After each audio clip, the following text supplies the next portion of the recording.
Once again, we'd like to welcome each and every one of you to week 24 of the demonstration of the so-called black man, of the so-called African American man, who is from the tribe of Judah, from the nation of Israel. We pray and hope that all is well with you and your families, and pray and hope that you all came on this afternoon in the spirit of love, the spirit of worship, and with a desire to hear what thus says the Most High. Hallelujah. We have survived another week in Babylon. Hallelujah. Let's get a Most High round of applause for that.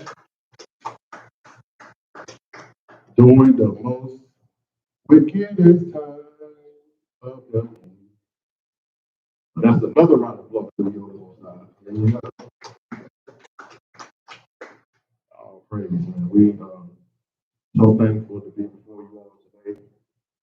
Truly an honor and privilege to be here on the Most High Sabbath. Truly, the Most High is with us and continue to keep us, provide for us in the midst of this world of chaos. I thank the Most High for his continued guidance and his continued, most importantly, for his son Yahshua, who the world will be Jesus, that continues to give us light and strength in the midst of everything that is going on, helping us be who we're called to be, helping us move from flesh to spirit, helping us move from world to kingdom, but most importantly, being everything we need to be the bridge back to the Most High. Hallelujah. And so today, ladies and gentlemen, we have a word today that I not only hope it inspires you, but I hope it alerts you to the call and the charge of the time. We have lost sight many times because of anger, disappointment, distractions, all kinds of different things, and we have lost sight of to the real reason why we were wicked. Oftentimes we have taken this truth, this word, which the Most High gives us. We know that it says in Hebrews the 4th chapter that it cuts as a sword, but quite often Israel has used this sword to stab. You understand? We want it to hurt versus using it to heal the other way. So the Most High has been dealing with it throughout this week, and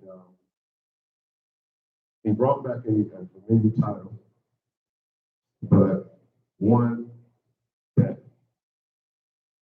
comes with some form of correction, but more so a call to stand, a call to the battlefield, a call to fight the good fight of faith properly, instead of using the weapons that which we've been trusted with to make those around us feel bad. We must use it to bring life, to help, to assist, to empower. So we're going to go into the Shema, and then once we get out of the Shema, we're going to go right into today's lesson. For those who are not familiar with the Shema, this morning they say that every Shabbat, into the temple, it can be found in Deuteronomy, the 6th chapter, verse 4. Going to the Shema. Shema Yasha Allah Ahaya, Allah Hayana wa Hayaka. Shema Yasha Allah Ahaya, Allah Hayana wa Hayaka.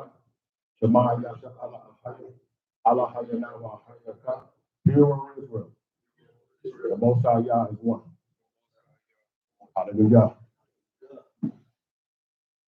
So as I said, ladies and gentlemen, today I hope this word empowers.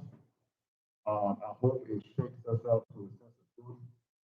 But I hope it is a reminder of the responsibility in which we have been entrusted with. Today's lesson is titled, Israel, we are the only light in a dark world.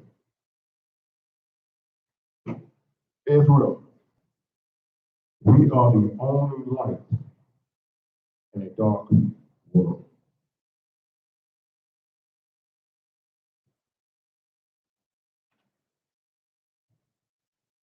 Sometimes, Israel, I think that we forget the fact that when the Most High found us,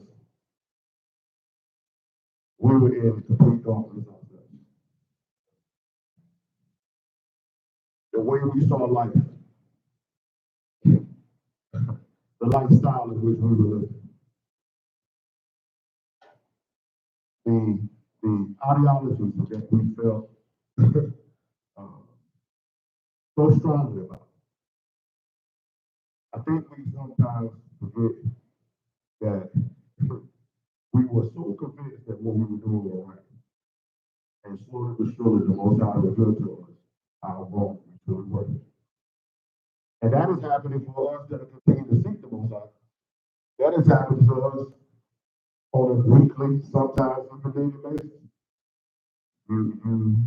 As you seek the Most High, fast, and pray, and put into the law, you can find something earlier this year that you were so adamant about, and then realize, man, I was off.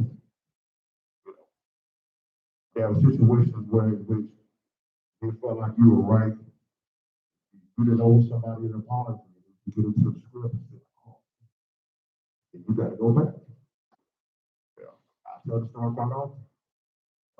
When we first came into the church, we was on basically attack mode. And how when the first Passover, in which we were able to keep, the Most High instructed me throughout that week to go back to different people and to apologize and to repent for what I had done. And he said, if I didn't do it, I wasn't qualified to keep the Passover. But you could have told me before that I wasn't wrong. What I was doing. So this is always, as we say on Tuesday nights on the Q&A, we're all striving to transform into the image of the greatest Israelite who ever lived, Yahshua HaMashiach, who we one of Jesus Christ. And so, with that in mind, I want to continue to empower you today to realize, Israel, we are the only light in a dark world. Which means, if we're the only light, we have a responsibility to lead people out of darkness. And I think that sometimes, even though we want to, we are approaching it from the wrong method. And some of us are really just focusing on loved ones, close family members, friends. But you're not as inspired to do this on your jobs. You're not as inspired to do it in your communities. You understand? And a lot of times your ministry, when I say your ministry, which means the people that you're called to reach, it's not going to be that immediate stuff. There's going to be others. You know, a lot of times the people that you love the most are not going to be the ones that you reach with the truth. So we have to be mindful of that. We have to be mindful of the fact that these people don't know what we know. They don't have an access to the understanding that we do. They don't have the ruach. They don't have the law. So we can expect people that don't have what we have to see the world in the manner in which we see it. So if we don't like and we're attacking, then that means the people around us don't have a chance. You understand? And so today I want to kind of, like I said, to empower us. But some of the things will require some correction in the group, but mostly I wanted to inspire you to go forth on this call to wake the children of Israel up. And to realize how significant every day that you live on this earth, every choice that you make, every word that you speak, how significant of a role it plays into someone else's possible deliverance and awakening. To many times we have put too much emphasis on those people who don't appreciate what you're trying to do, who take what you're doing for granted, who laugh at you, who ridicule you, who betray you. We don't got time for that. Because if you're focusing on the failures, you won't see the success that you need to see. So let's go to Isaiah 58. Let's get this charge right out the gate. Let's go to Isaiah 58. And this is one of the famous verses that a lot of Israelites, especially our brothers, will be out on the block. But I hope you realize that as we go throughout this lesson today, you understand that it requires a lot more than that. You understand? So let's go into it. Let's go to Isaiah 58 and then let's start there, verse 1. Cry aloud. Uh-huh. Right. Now this is a requirement. This is a requirement. This is a law. This is a commandment. And that the Most High is instilled those who will do what they read that again? To cry aloud and to spare not. We can't be sitting around here, especially dealing with the men, with the men of our people. We can't be sitting around here, scared to speak, talking out there being shook because you fighting demons in these people. You understand? You got to be willing to come with it. This street ain't built for everybody. You know what I'm saying? Being out on this block ain't built for everybody. Okay? You got to be willing to stand. You got to be able to lift your voice. You can't be all the time worried about whether somebody could be offended, somebody don't understand what you're saying. You can't even sit up there and say, well, I'm going to say this because I don't know. No. Why do we need to do that? Because we need to do what? We have to show our people their transgression. They have to know. And you're going to see in a minute as we preach the reason why they don't know their transgression. You're going to realize the reason why they don't know the sin. Why they don't know the way they live in this. Now, verse 2. Now, but yet, the children of Israel, who are full of sins, who live in the lifestyle of what they're living, yet they seek the Most High daily. We always like to put a lot of emphasis on people who don't go to church, who don't pray, who don't seek the Most High. And we talk about the hypocrites and all stuff like that. But that ain't the story for the majority of people, predominantly who we're talking about right now that in the Christian church. There's a lot of people, ladies and gentlemen, that wake up every day, pray to the Most High, go throughout their day, trying to be the best for the Most High. In that day, pray. And when they come to church on Sunday morning, they are there for one purpose and one purpose only, to worship the Most High. They go to Bible class. They attend Sunday school. They have prayer partners. They do prayers and serve in the church. So they serious about it. They seek the Most High. They go ahead. And they love every time they hear a sermon that inspires. They really, it's nothing more than when they can come and worship with like-minded people. They love it. They love spending time in which when they believe in the Most High. There's an issue there.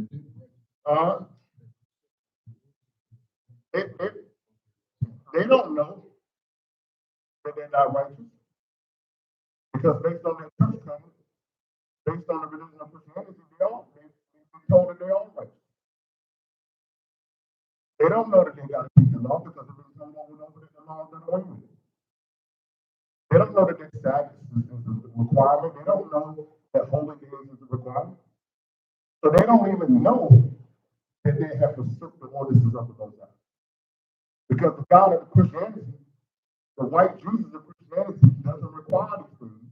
So these people believe with all of their heart that they're doing what is right. They don't know, and they do what? So with all these things that are happening here in America to our people, they're praying to the Most High for justice. Not realizing that their prayers, according to Proverbs 28:9, is an abomination because they're persistent. They don't know this. Those 200 pastors, we had to rebuke them. We had to go in on them. Other than they were down in the courthouse, praying for this court case to work out in the better than they did. But that court case was already settled before it started. You understand? But that's a little lesson for another time. So yeah, we got them in the fact that they were down there giving speeches with no Bible and no scripture. But some of them actually came down hoping and believing that their prayers would want to make a difference. They thought their presence meant the world. And for some they did. For other Christians that see that, they was like, okay, yeah, the pastors are showing up. We from Israel are looking from a different angle, so we knew better. But that doesn't mean that many of them didn't go with the right intention. So they asked of me for the words of justice, and they didn't work. And they take delight in approaching God because they don't know that the Most High is not pleased. They're going for the reason to be in His presence.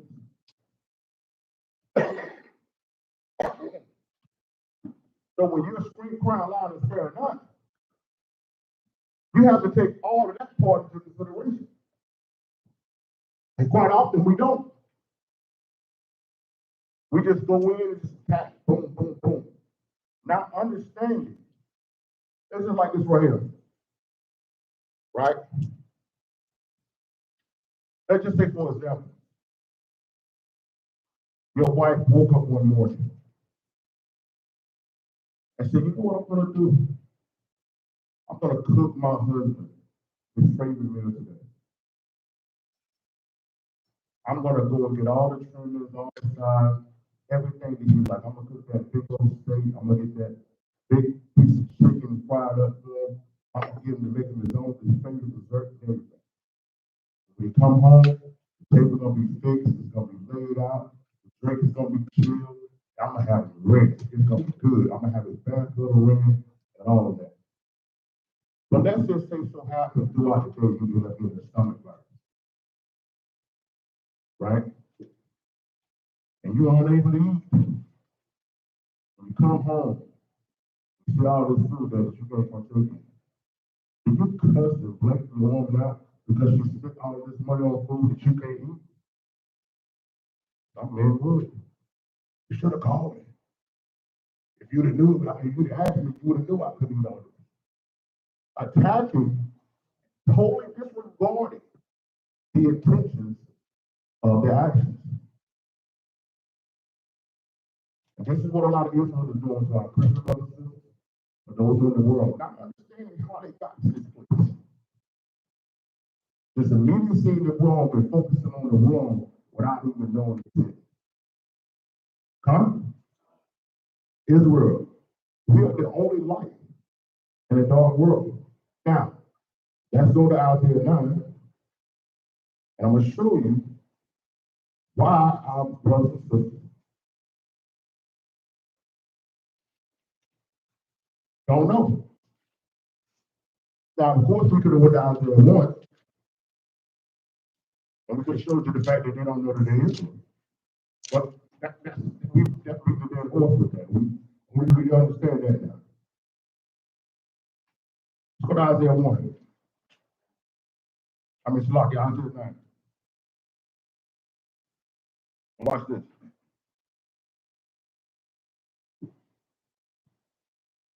Isaiah 9. And start at verse 13.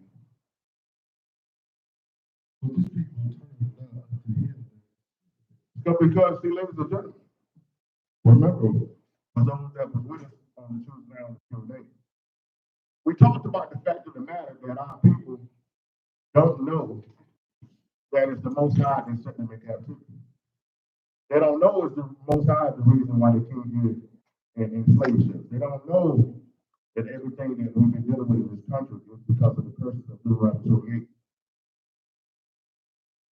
So their fight, they believe, is with the American government or the so-called white man. They think that's who is Smith because they don't know it's the Most High, right? So read that again. It says what? Right? Because these things, when they come what they consider political or social ills, they don't think the Most High has anything to do with it. The majority of the people never address the Most High, seek the Most High, unless it's dealing with something about their being sick or their money. Other than that, they don't include the Most High at all. They don't include the Most High in their marriage. They include the Most High in the marriage after it's destroyed. They don't seek the Most High to ask, is this the person that should marry? No, they marry who they want to marry.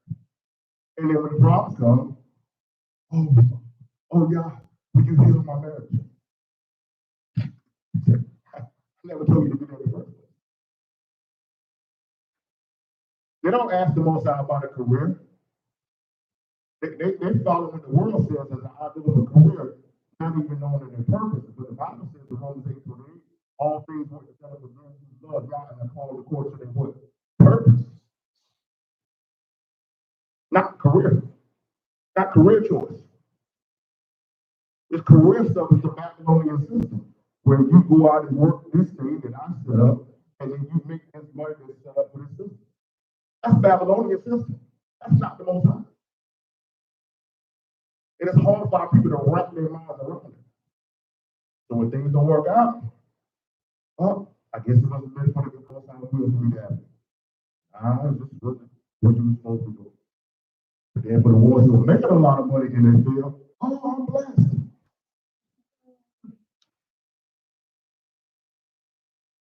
And all these people that they said they was blessed, remember, the majority, what they won't tell you, ladies and gentlemen, is, yeah, there's poor people in these food lines going to these food banks. All of them are the middle class. People are making even up to $100,000 a year. You don't give a righteous man $100,000 a year. He will, he'll be feeding people. But because they was trusting in their church, trusting in the system, when it went away. I mean, think about it. Y'all remember back during Trump's presidency? When the federal workers didn't get checks for like a month? These guys making $60,000, $70,000, $80,000 a year. It took a month. They was done. They didn't know what to do. 1 month. You got poor people that ain't had a check in 2 years. Somehow they didn't know. You gotta understand. It's all about who you trust in. But when you don't think the Most High is included in these things, you're not gonna see it. Look at what it says in verse 14. He's gonna cut Israel head and tail, go ahead. Branch and brush in one day. Because we're not thinking. So we have to realize this is why people are what they are. Verse 15. He is the head. See that? Because these prophets is out here telling you, you gotta worry about the law. It don't matter if we celebrate Christmas, it don't matter if you go to Sunday service. It don't matter if you can pay or you can pray your way. It don't matter if you can leave the plan. You gotta sell your way to it. That's what it is. I saw a meme the other day. I meant to send that to y'all. Now, if I say the particular camp in which the guy comes from, most of you are automatically straight. So I'm not going to do that. I'm just going to say the titles in which both of these men had. They had one man who said he was a bishop and went to Africa and brought out the truth and woke up a whole nation, cities, and Sierra Leone, telling them that they were the children of Israel. Then there was another bishop that went to Africa and came back with $750,000. One was an Israelite, the other was a Christian. I don't need to tell you who got $750,000.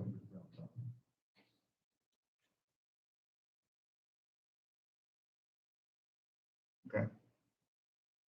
He went to the poorest country, third world, and came back, walked out the back door with the money bag, $750,000. While another one, with the world would deem as a hate group, or deem as a false prophet, woke the nation up. They no longer believe Jesus is one anymore. They no longer follow Christianity anymore. And they were only there for 2 or 3 weeks. Who's really doing the work? You understand? Watch this. What does it say?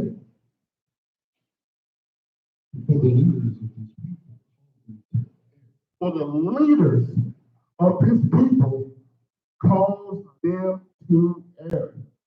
They didn't get this way on their own, ladies and gentlemen. We got to be mindful of that. Read that again, because this work.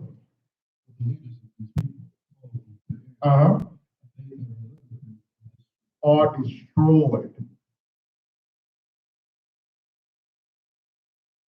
These are the people that Isaiah was talking about in Isaiah 52. They love to see the Most High. They think they're good because they're following these leaders. That's why they're rejecting the ordinance. That's why they're rejecting the law. So when you understand that you know not to do this, you have to take all of that into consideration. Huh? As a result, verse 17.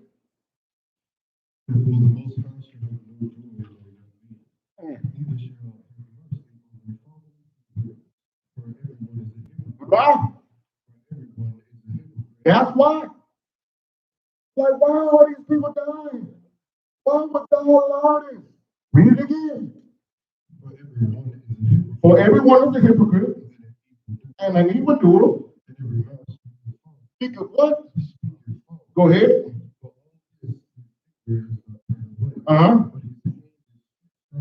But his hand. You can't stop still. I'm going to destroy you. I'm going to punish you. But if you want to take my hand and come back and be restored, I'm willing to do that too. And it's real. That is our responsibility. God? Now, let's go to 2 Timothy 4. Israel. We are the only light in a dark world. Go to 2 Timothy 4.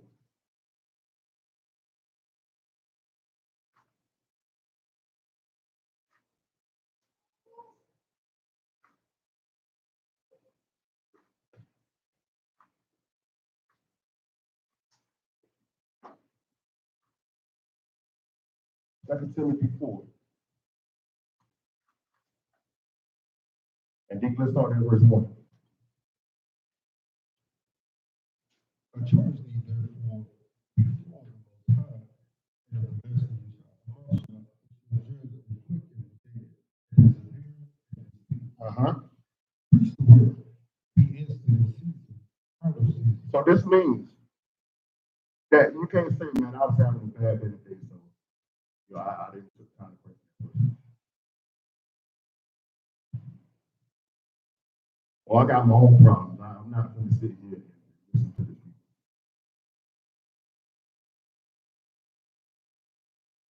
people. It would have took forever for me to go in and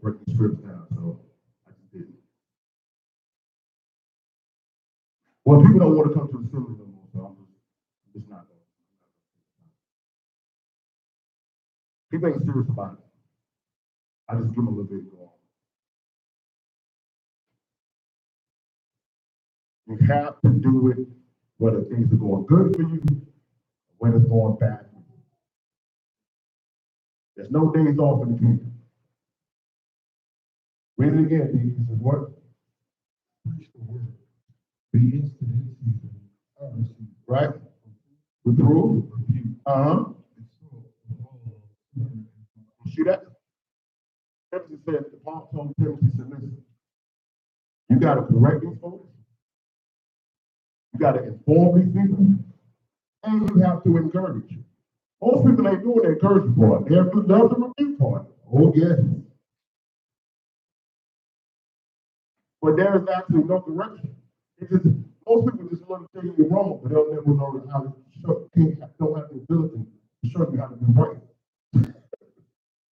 You know, sometimes it takes more than just giving a sending a Bible verse. Sending a meaning. It requires a lot more than that. Huh? And then he said, do it with long suffering and doctrine. Meaning that you got to stay with what the Bible says. You can't go from it. We're going to talk about that in a minute. You can't go from it. Because if I say this, man, you know, that's going to fit them. And they don't want to hear me. But you know how they love their pork. If I bring up Leviticus 11, it's going to be a problem. You better bring Leviticus 7 up. If I start talking about medical procedures, I'm going to lose them.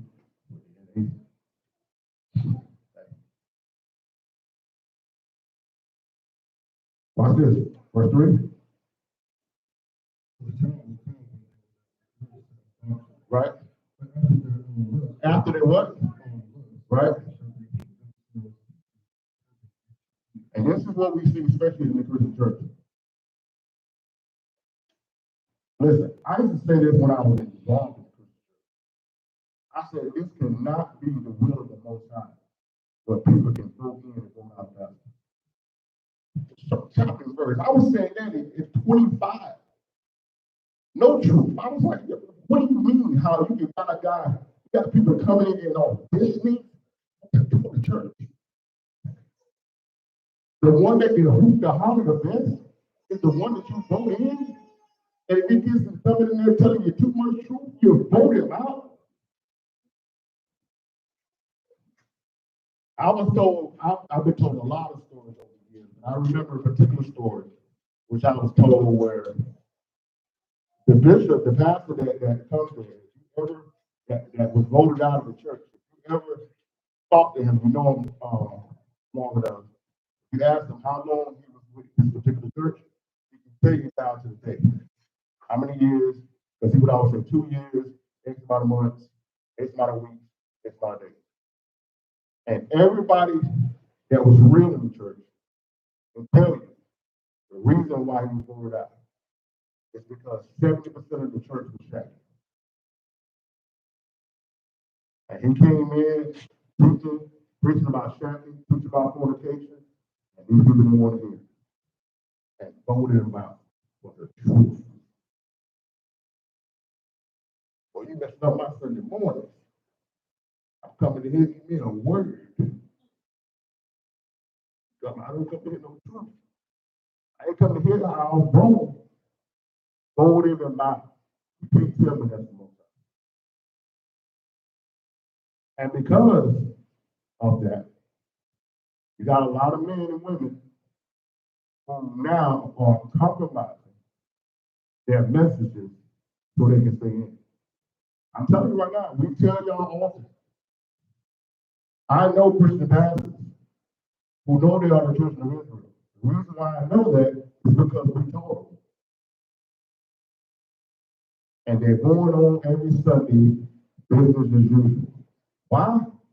Because they know they will be voted out. First Sunday, it's only going to take the first Sunday. Get out of there.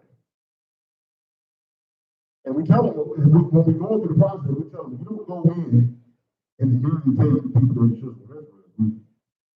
You pass them outside, and take that thing 6 months to a year and teach it and bring it up.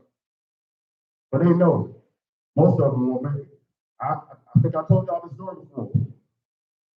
This pastor had been pastoring for 10 years in a church.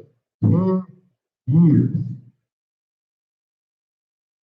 He came across an Israelite video, and he was studying for about 8 months. And the Most High gave him the revelation that was the children of Israel. And the next Sunday, after that 8 months, he went in and he said, I'm going to teach that we got to keep the law. He said, tell them the church of Israel. He said, we got to go to the Sabbath. And he said, the holidays is over with. The only thing he did was teach that we got to keep the law. That next Sunday, he came back to the church, doors, the locks on the doors were changed. All it took was one Sunday. They would have a conversation with him. They went back, doors, the locks on the doors changed. Read that again, D. 2 Timothy 4:3. It says what? For the time will come when they will learn the Lord's doctrine. For after their own lust, shall heap to themselves teachers having itchy ears. Mm-hmm. They shall turn away their ears from the truth. And they will turn away their ears from hearing the truth. Go ahead. They shall be turned into fables. And shall do what? Be turned into fables. Jingle bells. Frosty the Snowman. The Indians and the Pilgrims. The Easter Bunny. Fables.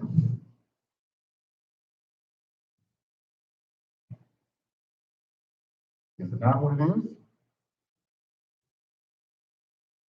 So you have to take all this into consideration. Israel, we are the only light in a dark world. Okay? Now, let's go to Isaiah 49. I need you to hold that and get Matthew 12 chapter.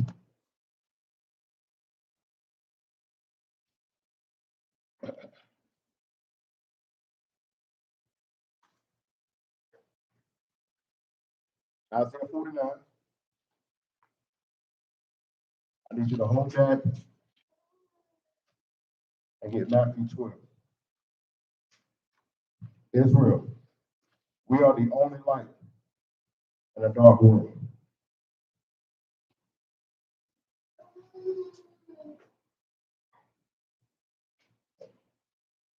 Now, for those who know us, it's been rocking with us for a minute, you know that this is our mission statement.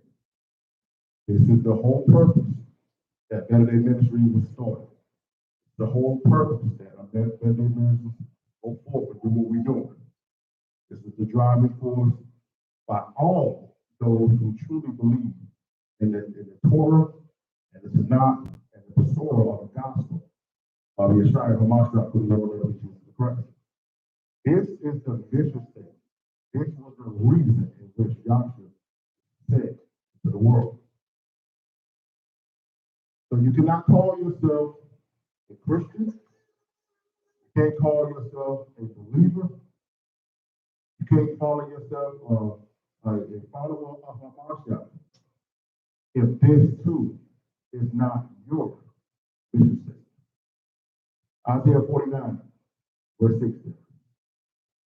And he said, it is a light that God should be my servant. To be what? To be my servant. Go ahead. To raise up the tribe of Jacob. Number one. Our job as servants of HaMashiach is to do what? To raise up the tribes of Jacob. To raise up the tribes of Jacob. And go ahead.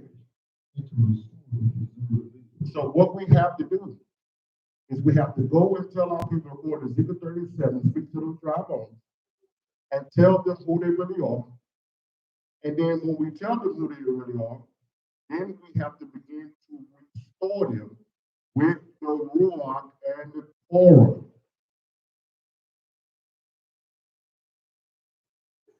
That is the main focus on every Israelite and Gentile that's called by the Most High's name. And then our job also is to do what else? Also be for light to the Gentiles. Then we also must be a light to the Gentiles. Why? Now, some of you right now, that's a difficult thing for you.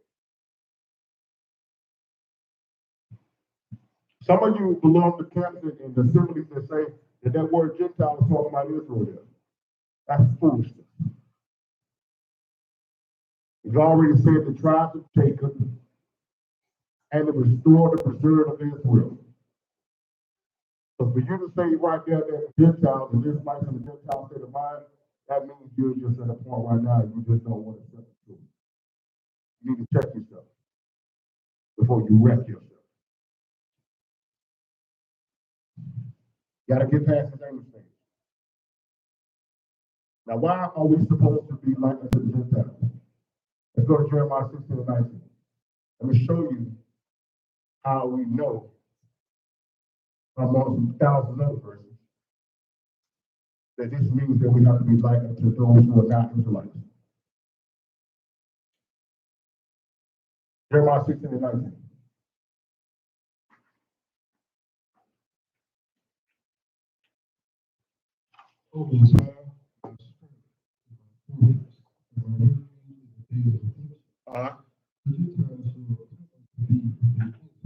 Right? So how are they going to know that they inherit lies if somebody don't teach them the truth? Why would they come to Joshua and tell them that if someone has not first told them the truth? Because right now, you go to someone, you go to a Edomite, so-called white man, so-called white woman, and say, hey, Jesus is black. Depending on where you're at, you may not make it out of there alive. But for those who truly believe in this Bible, they're going to tell you, you better shut your white mouth. And the white pastor was bringing it out. He told the white pastor, y'all keep talking about the African American black people. You better shut your white mouth. Yeah. There was thousands of people there. He told them, you better shut your white mouth. And they told the people. But he didn't learn that on his own. Some Israelites taught him that. And he came back to his people and he told the truth. And what was that point he said? He said what? Surely our fathers have inherited lies, vanity. You see that? And that's only because of Israel being a light unto the Gentiles. Now, let's go to Matthew 12. Now that you understand what the mission and the ministry of Yahshua is, this is what he says for all of us. Matthew 12 and 30. So if you're not raising up the tribe of Jacob and restoring the preserve of Israel and being a light unto the Gentiles, Yahshua said you're not with me. Not better than Yahshua said that. He said you're not with me. Go ahead.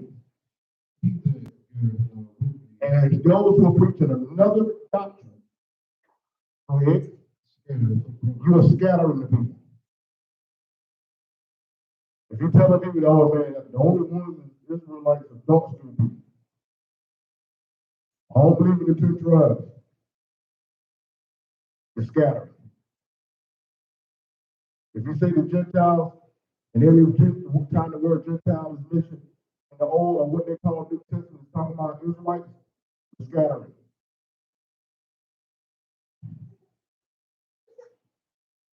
It's the bottom line. Israel, we are the only light in a dark world. Now let's go to Matthew 23. I need you to hold that and get Matthew, this is like your Proverbs 15. So let's talk about this deal with these Pharisees out here. They think they got it all figured out. These Pharisees are causing more harm than anybody. think they got all the answers. They always got to be the smartest guy in the room. Tell you that worship is a Christian thing. You know what I'm saying? All this foolishness. Let's see what Yahshua said about these Pharisees. Matthew 23. Let's start at verse 12. Whosoever shall exalt himself shall be abased. So if you raise yourself up to be you this guy, I'm the guy. I'm the one with it. You got to come through me. Some of these camps got elders that say, hey, if you don't come to this camp, you're doomed. That's how I know you're doomed. Read it again, Nick. It says what? Whosoever shall exalt himself shall be abased. Mm-hmm. And that humble himself shall be exalted. So the only ones that the Most High is going to exalt are the ones who humble themselves under the mighty hand of God. According to 1 Peter 5 and 6. If you make it about you, I'm telling you, you're doomed. If you're acting like you're going around your family, you're going around your assembly elders and acting like, you know what I'm saying, everything is with you, you're done. You're finished. You have a chance. Verse 13. But woe unto you, scribes and Pharisees, Hypocrites. for ye shut up the kingdom of heaven against men, for ye even go in yourselves. You're not going yourself. You spend all day talking about telling everybody else who ain't going. You're not going. Telling the so-called white man, oh, this is what's going to happen to you. You're going to be right there with them. You didn't know that? You get it first.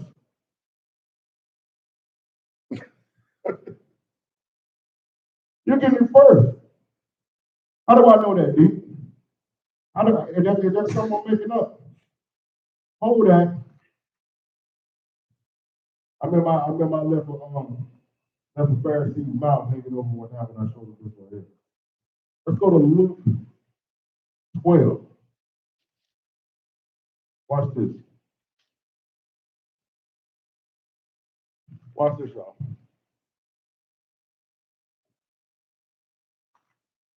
Like I said, we're going to do something because some of you guys are telling you hate Gentiles. You can't get over what has happened because you still don't understand why the Gentiles ever had power over us in the first place.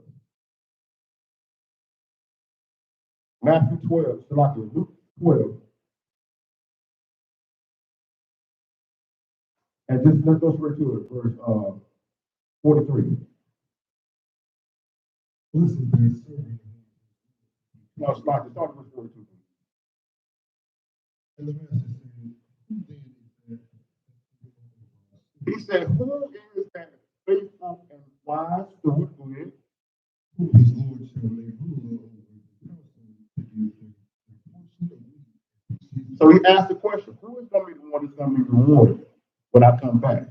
Watch this. Blessed is that servant when his Lord will determine unto the door. Of the truth I say to you, that he will make you ruler over all that he has. So the ones that are doing the work, remember, Isaiah 49 to 6, that's the work. If you're doing that, you're going to have a reward waiting on you when Yahshua cracks that sky. But look at this right here, verse 45.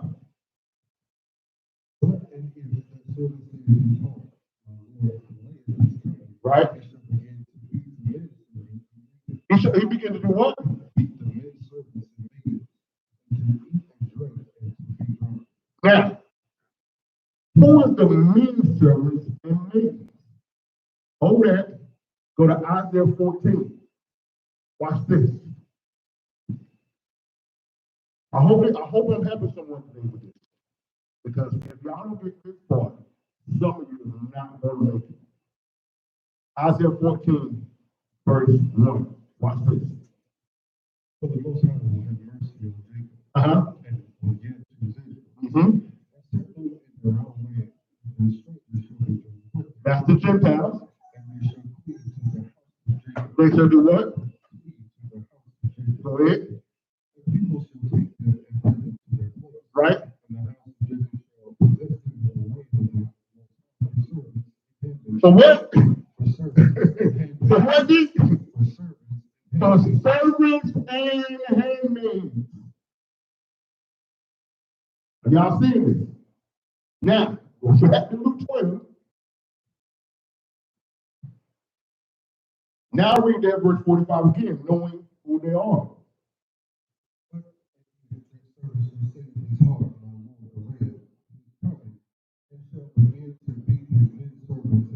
That's the Gentiles. So for you guys that's out there on the street corners, making them kiss your feet, bringing them to the assemblies, treating them as second-class citizens, talking junk to them on the block.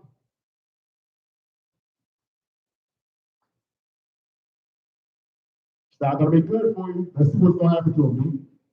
Go ahead. To eat and drink and to be drunk. What are you going to do to them? The Lord of their servant will come the day when he looketh not for them. Uh-huh. And the hour when he is unaware. Uh-huh.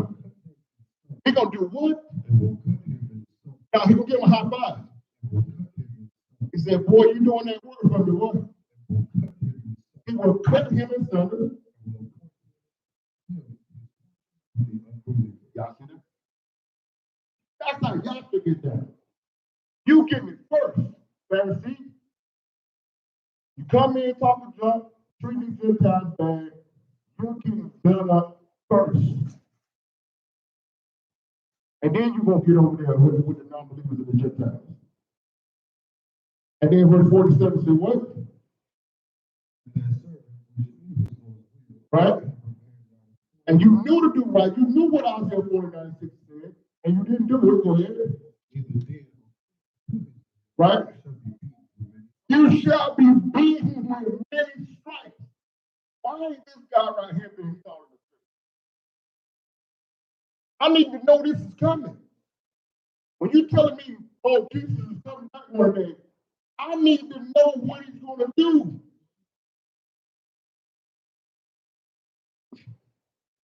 Nobody never told me that Jesus is going to be out here beating people with many stripes. Have you heard that? You know why white Jesus won't tell you that? Because white Jesus is going to be the one that wants to get beat with many stripes. That's why I ain't tell you about it. Now, this world, my Christian brothers and sisters, who won't talk to the Israelites, who refuse to have a conversation with your family members to try to bring them to the truth. This is for you. Verse 48. But he that do not, right? You're going to still get beat. Go ahead. Right? Right? So you're not getting the G-pass. A lot of you right now refuse to have these conversations with your loved ones because you think, if I don't know, I ain't going to be responsible for it. You understand fully that what you're doing is wrong. That's why you don't want to have a conversation. That's why you don't want to sit down with the Bible. That's why you take the and you're falling and you're holding on to the lies of these pastors.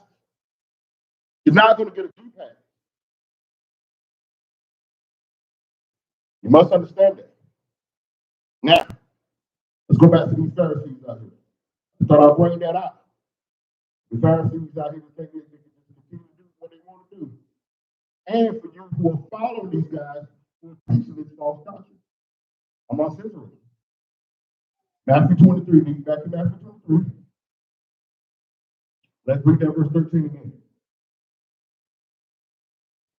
O Lord, to you, scribes and Pharisees, hypocrites,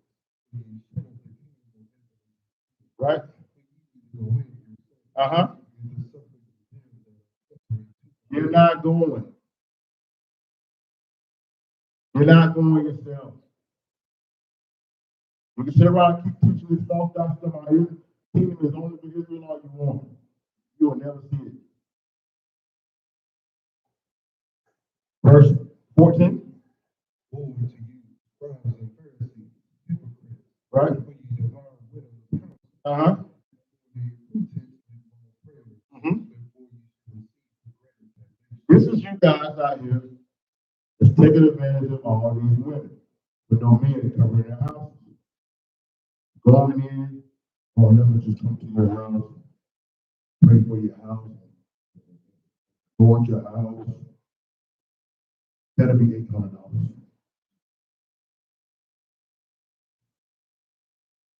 Listen, the way you know 9 times out of 10, if a pastor is real, if his church is 80-90% women and a couple women, that's how you know. If men don't follow a man, something's wrong there.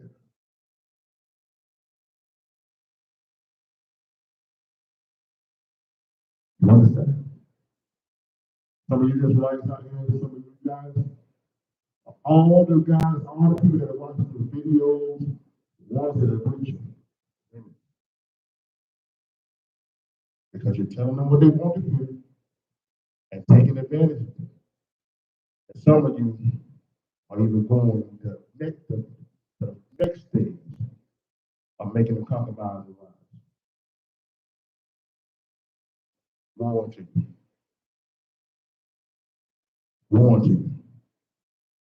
Watch this. Verse 15. Woe to you, scribes and Pharisees, Hypocrites. for you compare seed and learn to make one possible. Right? And when you obey, you make it the child of hell. This is why every time I see a young brother coming to the truth and I find out he was certain people, I get afraid. Because I know them young boys gonna be worse than they others.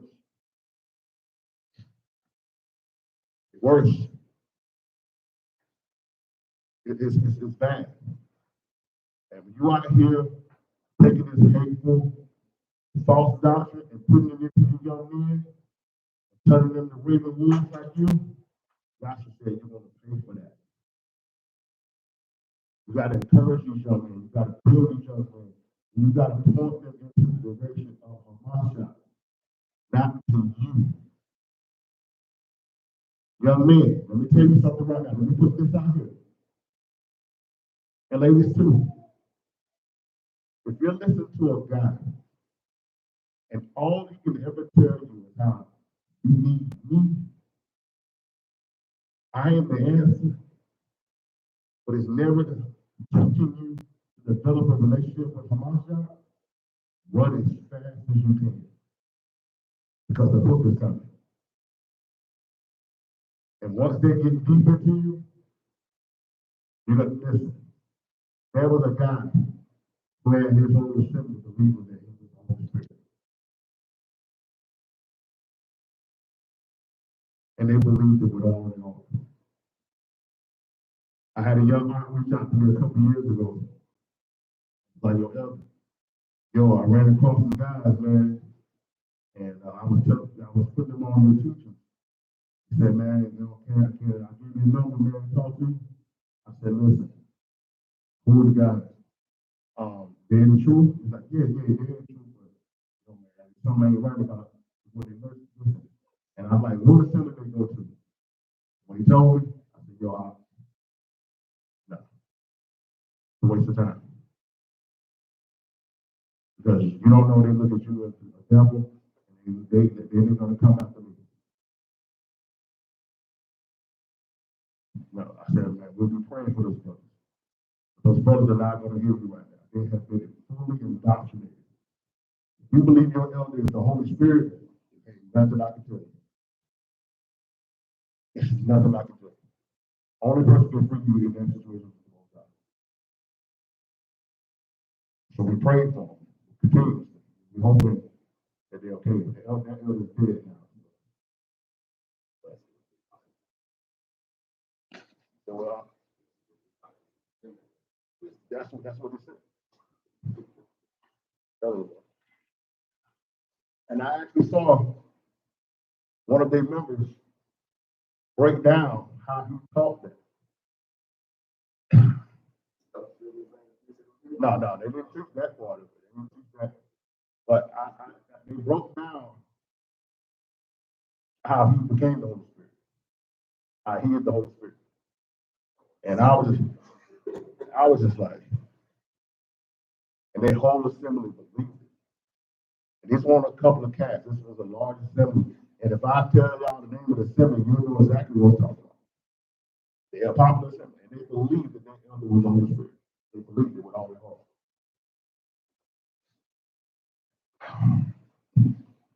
Israel, we are the only light in a dark world.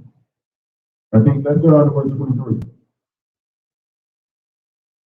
Woe to you, scribes and Pharisees, hypocrites, for you take tithes of mint, anise, and cumin, and have omitted the weightier matters of the law, Right. judgment, mercy, and faith. Mhm. These ought you to have done, Right. and to leave the other of them. This is the problem.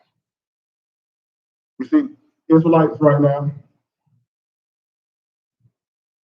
some of you talk about the system of paying tithes. But I'm going to take it a step further. You're paying tithes, you're keeping the Sabbath day, you're keeping holy days, new moons, memorials. You understand?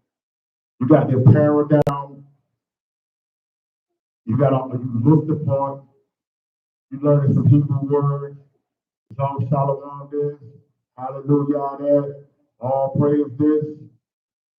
But read that last part, what he said. But you omitted what? And have omitted the weightier matters of the law. But you have omitted the weightier matters of the law. Go ahead.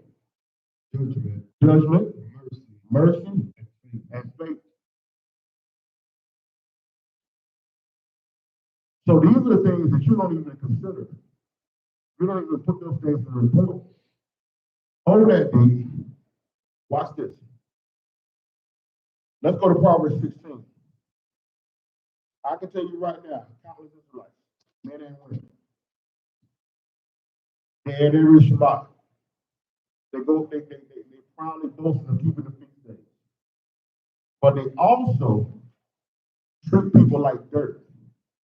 They also involved in things that the Most High hates. And they don't deem this as a necessity to change about themselves. Watch this. Let's get Proverbs 16.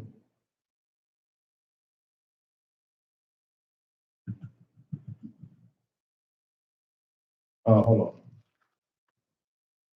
Proverbs 6, I think.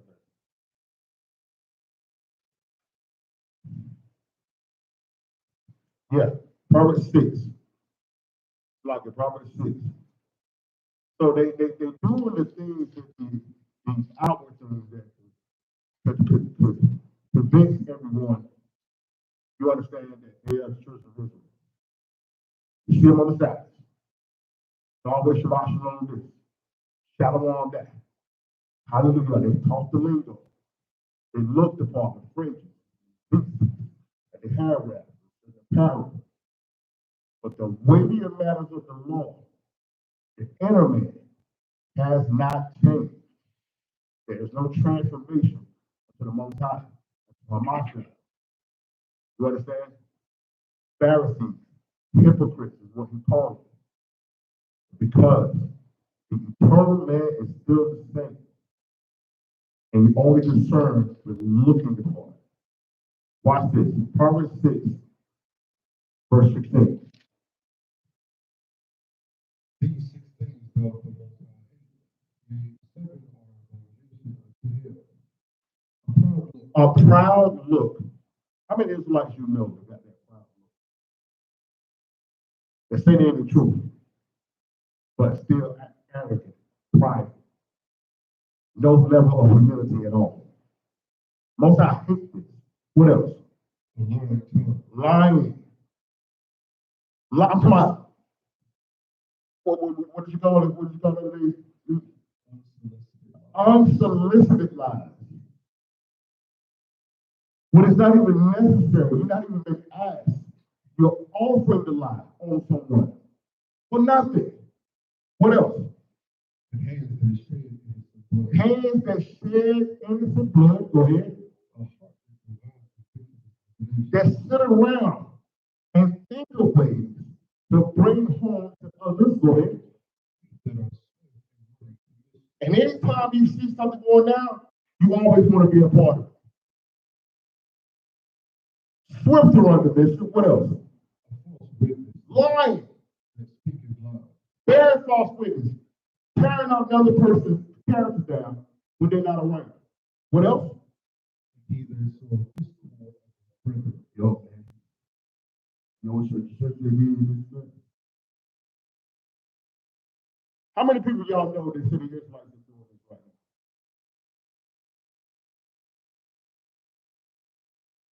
That's never changed. Still involved in the same thing. But Quorum Yashua. Watch this. Let's go back to Matthew 23. Most I hate those things. But yet, read that again. Matthew 23, verse 23. Woe unto you, scribes and Pharisees, Mm-hmm. hypocrites, for ye pay tithes of mint, yeast, and cumin, and omit the weightier matters of the law, Right? judgment, mercy, and faith. Mm-hmm. These all ye have done, These things you ought to have done. and believe the other. Yeah, see, yeah, you should have paid your tithes. You should be keeping the Sabbath. You understand? You should be in the feast days. But these other things, you shouldn't have left these things undone. Watch this. Verse 24. Ye blind guides, Ye blind guides, which screen at that, and swallow a camel.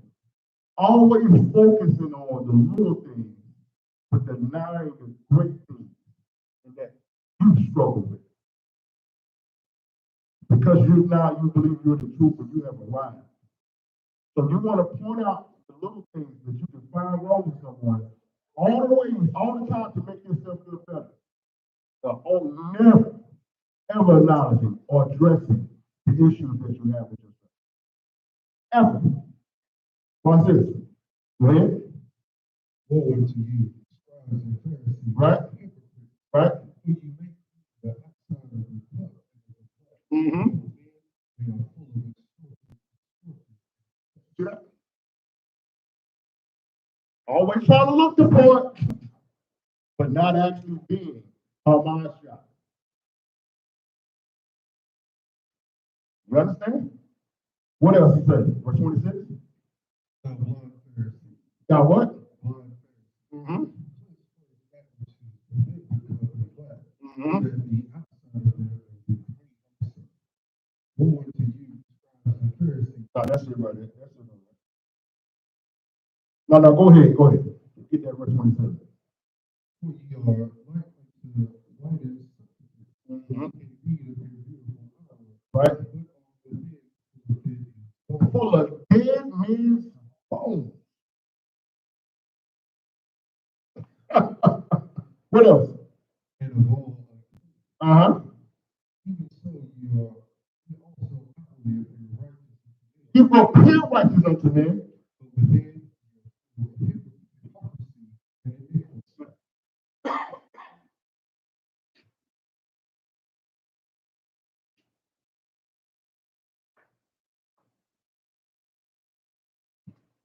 So I'm telling you right now, if we're the only light in the world, these are the things that you need to be focusing on. These are the things that need to be addressed. It's not so much looking upon this journey. You have to be a Masha. That's why we say it every Tuesday night. Striving to transform into the image of the greatest Israelite who ever lived. Yasha, Hamashiach, for the world of Jesus Christ. And you're not going to be able to be light in a dark world if you look and act just like the world, but you dressed up in a costume of an Israelite. Done? Now, let's go to Proverbs 15.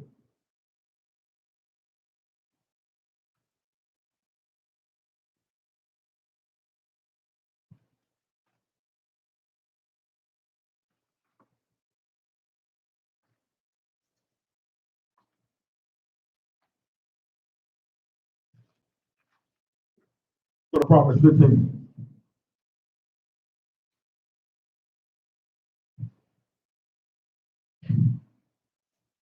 Let's start there at verse 1. A soft answer turns Mm-hmm. a grievous word to a banker. Ladies and gentlemen, when we're dealing with people in the world, we're dealing with people with issues, short tempers. When we're dealing with people who are quick to be offended, how you answer them can make a world of a difference. There's many times, ladies and gentlemen, where you may find yourself in a position where you know you're right. You're absolutely right. But there are some people who don't care about that. They only want to be right themselves. And they will argue and fight to the death. But you, with the truth, you, with the Ruach, you, with Hamasha, have to change and adapt and to conform in order to get the fruit out of this situation as best as possible. And we talk about this quite often, saying, why all the pressure, why all the responsibility is always on us? Well, that's just part of it. And if you're not in this place where you need to, and you're ready to do that, then you really need to step back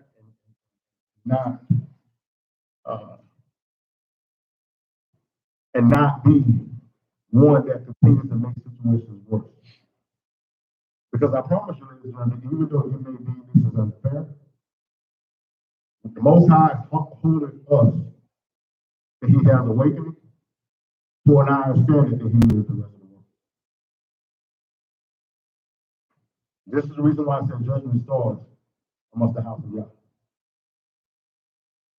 So read that again, Deacon. It says what? A soft answer turns away wrath, Mm-hmm. but grievous words stir a banker. Mm-hmm.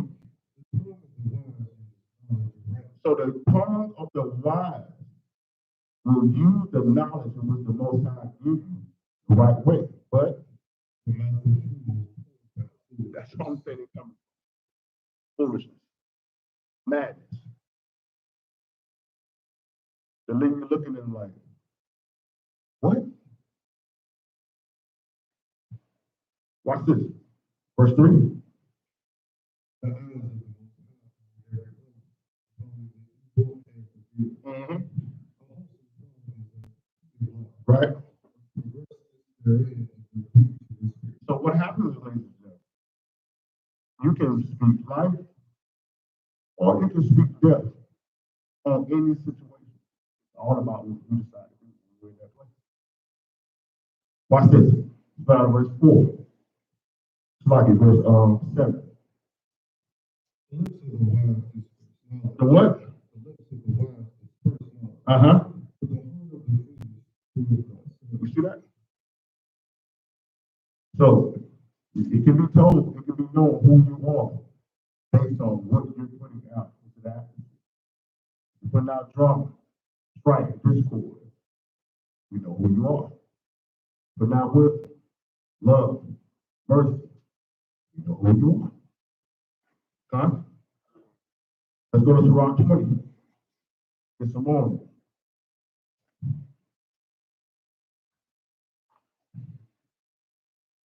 Go to Deuteronomy 20.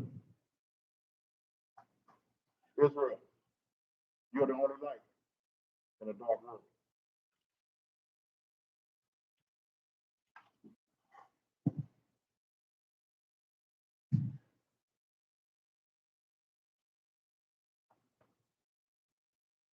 Deuteronomy 20. And let's start at verse 1. There is a reproof that is not come. Again, some man holding his tongue. Read that again. There is a reproof that is not come. So, ladies and gentlemen, sometimes, ladies and gentlemen, there are some things that need to be said, but they ain't gonna come across free. Okay, it's just gonna, hey, we gotta be put out there. So, and A lot of times people are not going to be ready to hear it. They're not going to want to hear it. You're probably not going to want to have to say it. But it's going to have to be said. It ain't going to be pretty. It's going to start something. It's going to ruffle some feathers, as they say. Right? Because every now and then we get to a place where, as they say, hard truth is the only thing that's going to wake the person up that you're dealing with. You know how it is sometimes even with dealing with your children. Talk to them nice, have conversation after conversation. But then after a while, you get on that Pastor Joy. That's the real nicely. You know what I'm saying? And then next thing you know. And it's because it's been pushed to that place. You understand? But read that last part though. He says, what? Again, man over his tongue. But then, even though something needs to be said, a wise man knows he might have to hold his tongue. Because depending on who you're dealing with, that hard truth will never be accepted. Hold your tongue. Watch this. Verse 2. It is better to reprove than to be angry secretly. Mm-hmm. He that confesses his fault to be reserved from hurt. Ladies and gentlemen, this is about I think you can really more take this into dealing with people in relationships. Men, we're guilty of this quite often. Women can be mad for a long time, but their emotions and their feelings will eventually leave out, and you don't know what they're mad about. They can be mad at you about something you did on Monday, and then on Friday, it could be something simple as, I told you I wanted a Whopper and you got me a chicken sandwich. And they blinking and you looking like, is it that bad? The chicken sandwich is still food, but they're mad about something that happened Monday. Promise that you made, something that you claimed you was going to do that you didn't do. Men can be mad about something for years, and no one ever knows about it. Just be simple like that. Not saying that. Until he's pushed to the edge. Then now it's and you're not even caring about feelings no more. You don't care about how it's going to affect them. You're saying everything now. So read that again. This is what? It is better to reprove than to be angry secretly. You gotta, sometimes you gotta go in and correct it. To be angry secretly. Because it's for your own good. You're gonna hurt yourself. Right? But then, when that reproof comes to that person, he says, what? He that confesses his fault to be reserved from hurt. See that? So it's a two-way street. You're telling people, like, let me give y'all an example. I'm gonna say this very discreetly so that I don't say names or whatever. I talked to you about this the other day. Someone dear to me has been dealing with the death of a man that a lot of people felt like shouldn't have died. Because he was adamant about encouraging people and informing people about the medical procedures that this government is trying to force on the citizens. And then Just so happened, he ends up getting the same sickness that he was been talking against. And all of the, the people, the Christians, the people in Rome, they were praying, prayer rituals all over the world. And the man died still. And the person that stood to me was stressing like, I don't understand how this person died when they have done so much to help people see the hypocrisy of things. They was pushing remedies for the so-called sickness, and none of it worked, and that person died.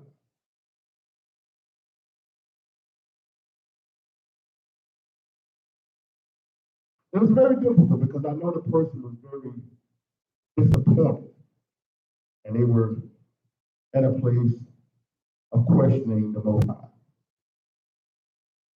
And Christians are taught many times when things don't go the way they want to, they say, oh, it's just must not be the Most High.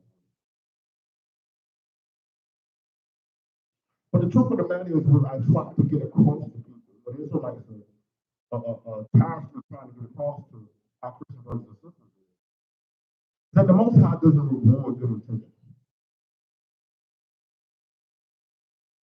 He rewards obedience.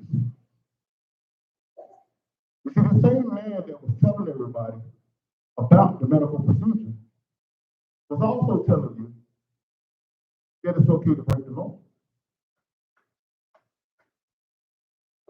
He was also telling you that it was okay to celebrate pagan holidays.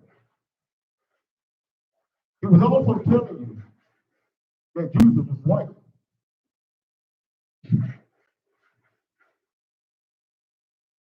This is what our people don't understand.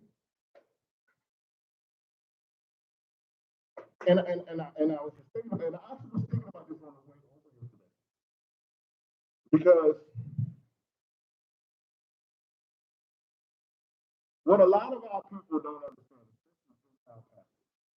and which trickles down to our people, is they don't know, they're not aware that this Bible is not a holistic, symbolic book that anyone can just pick up and adapt and benefit from.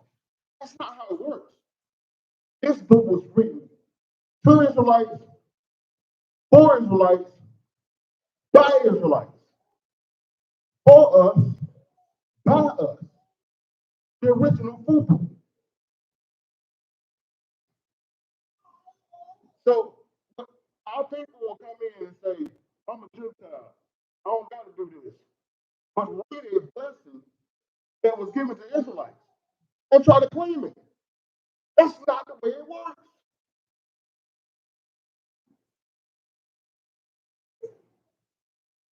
But I knew at that moment,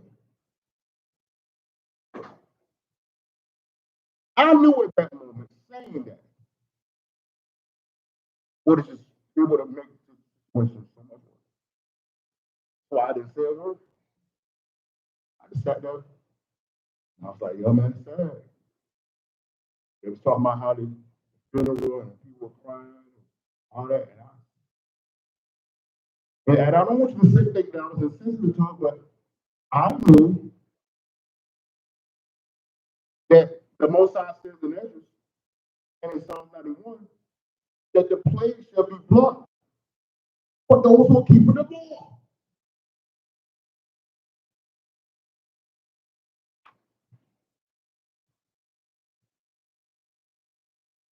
But our people don't want to say that. And this is what I'm telling you, ladies and gentlemen, that in these moments, it's times when you're dealing with people, you have to know it's time to talk, it's time to just be quiet. This was a moment where I had to be quiet. Because the truth that was needed to be said here wasn't going to be any beneficial. Watch this.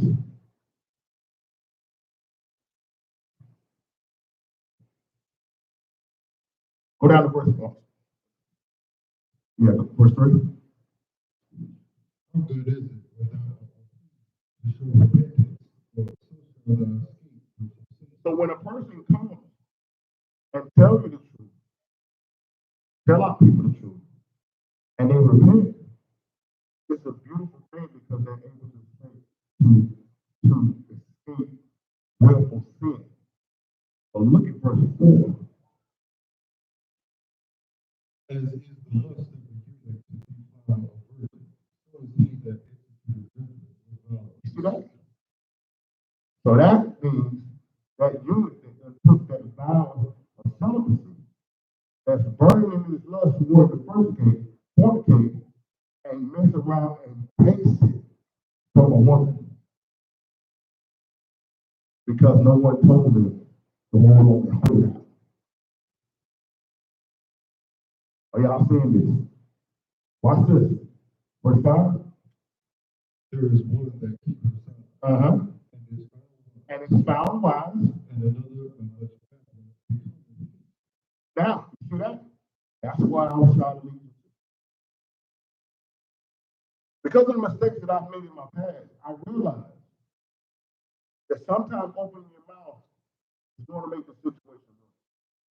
People are not in a spiritual or emotional position when they're able to speak it.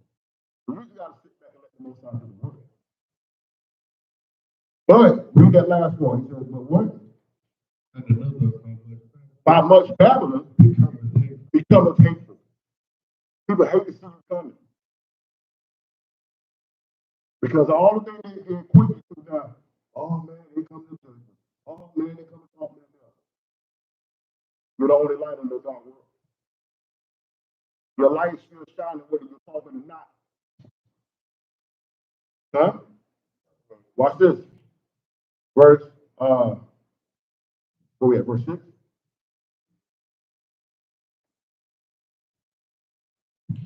Some man holdeth his tongue, Because a lot of times, and this is the truth. This is the truth. This is why I tell people, I don't have to rebuke them. There's the people that walk with us and follow us.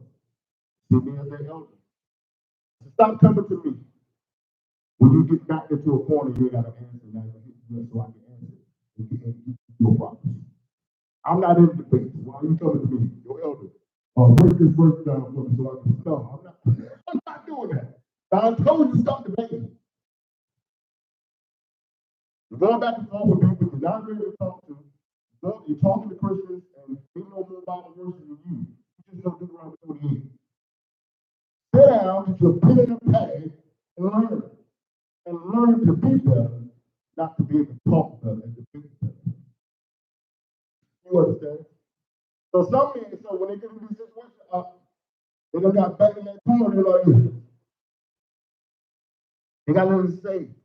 Because you don't have an answer. But and some keepeth silence, knowing his time. but some are silent because they don't know. It's not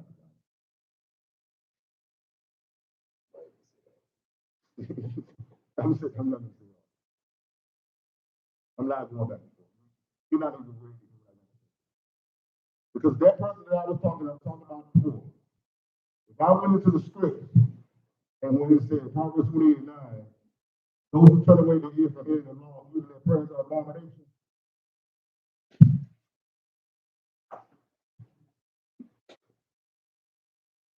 If I went to 2 Corinthians 15 and show them what it says there, he will only spare those who keep the commandments. The sinner I would not spare. If I'd have went there and showed them all that, he would have turned into an argument. And they would have been arguing me. So I said, no. I kept silent because I knew it at the time. Hurt, disappointed. So I didn't say a word. I didn't say one word. I just sympathized with them, but I knew the truth. Can't teach lies and expect for truth to rescue you. It's not gonna work. Where we at, D? Verse 7. A wise man will hold his tongue Till he do what? till he sees opportunity. Mm-hmm. But a babbler and a fool will regard no time. Don't care. It's Thanksgiving. I'm showing up to the crib before the prayer, blanking. Look at that cranberry sauce. It represents the Indian's blood. You see that turkey right there you down there? That's the after the white man that cut their head off the Native American. Y'all wicked. At grandma's house.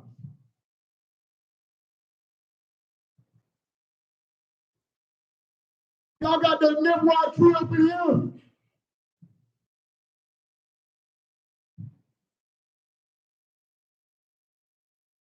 You don't know the time. You can sit at someone's house who just lost their family member to the so-called virus. And then now you want to go in and talk about, man, thought you did this guy's a liar, man. This and that. You want to talk about it now. The family members in the ground. You don't know the time. You have to understand when it's time to talk, when it's time to be quiet. Watch this. Verse 8. He that uses many words shall be abhorred. He shall be abhorred. He shall be hated. Go ahead. He that taketh to himself authority therein shall be hated. Take up authority to yourself. Now, you're the now the authority now. You're the ATNIC right now. You're going to be hated. The Bible says, I want to go to no more than want to hear anything you say. They want to be around you because you've made yourself a new authority. I remember, and this is a Christian pastor said this too, and I never forgot this. I heard this statement pre-truth, post-truth, and I still had to give him props for this statement. This was real. He was talking about this young man was in some meetings at the church and was trying to bring out stuff and said that the elders, the older guys, wasn't acknowledging him, wasn't giving him the time to talk or whatever. And then he went over their heads and came to the bishop and said that and tried to, put them on blast. And the bishop told the young man, said, you haven't earned the right to be heard yet. That's 100. And that's the problem with a lot of people right now. You was living wicked for 30, 40, 50, 60 years.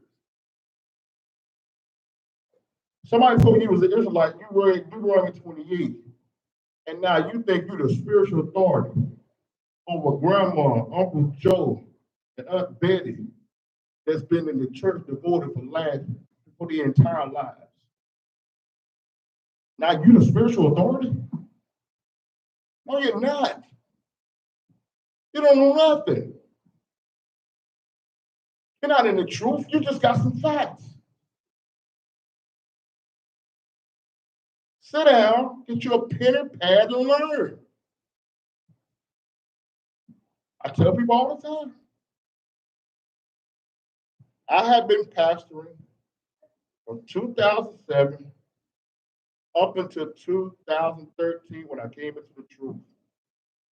And when I came into the truth, I was instructed by the Most High to not preach it for 3 years.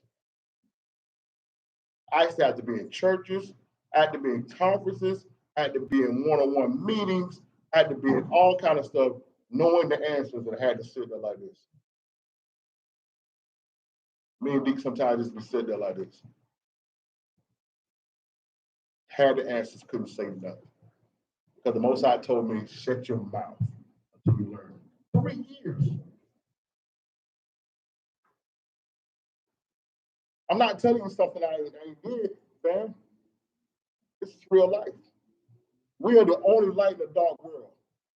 We must be prepared by Hamashiach to bring this truth to the world.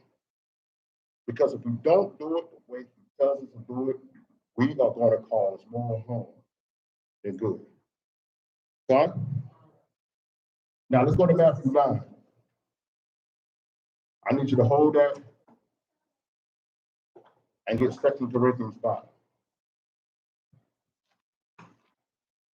So I'm on it.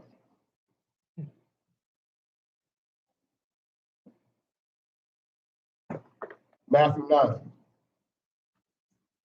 I need you to hold that and get 2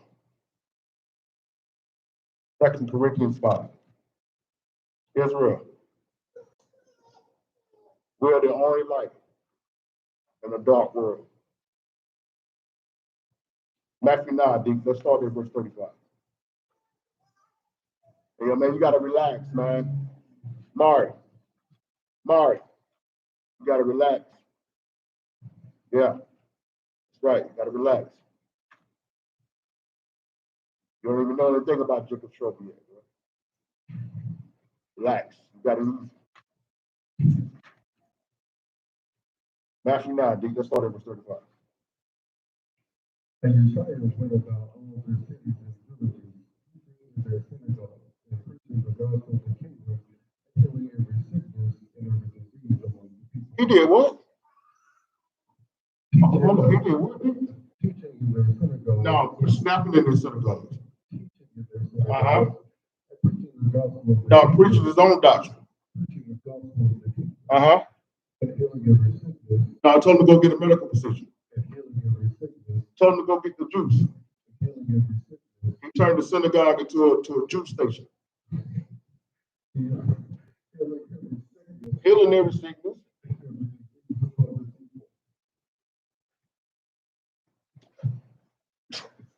Hold on, let's make sure, man, because hey, I don't know, man. Everybody, there's a lot of people saying they're with them.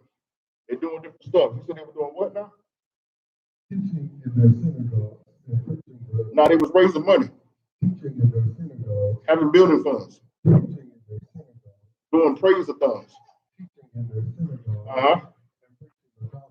And preaching the prosperity movement. Preaching the gospel of the kingdom. And healing every sickness. Now they were checking temperatures at the door. Now they wouldn't lay hands on them because they said you got to be 6 feet apart. Now they were social distancing, so they couldn't even go in and touch anybody. Now he told them to go down there and make sure they take their prescription pills. See that? Talking about what? See that? That's what Yahshua doing. Is these Christian pastors doing that? You say you following the Lord, right? We know who your Lord is. Because only your Lord tells you to put a temperature thing and you can't get in here unless you check the temperature. What the hell is this, man? You guys are going to be beat with many stripes, man. You guys got to repent. Standing at the door with a thermometer, talking about you can't get in unless you temperature.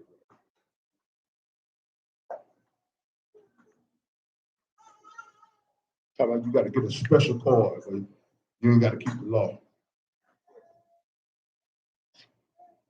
You got to follow the mandates of Babylon, but you can break the law of the Most High. Boy, ain't no way, boy. You guys gonna be beat with many stripes, man. Ain't no way, boy. Tell them this. Ain't no way, boy. Straight up. Verse 36.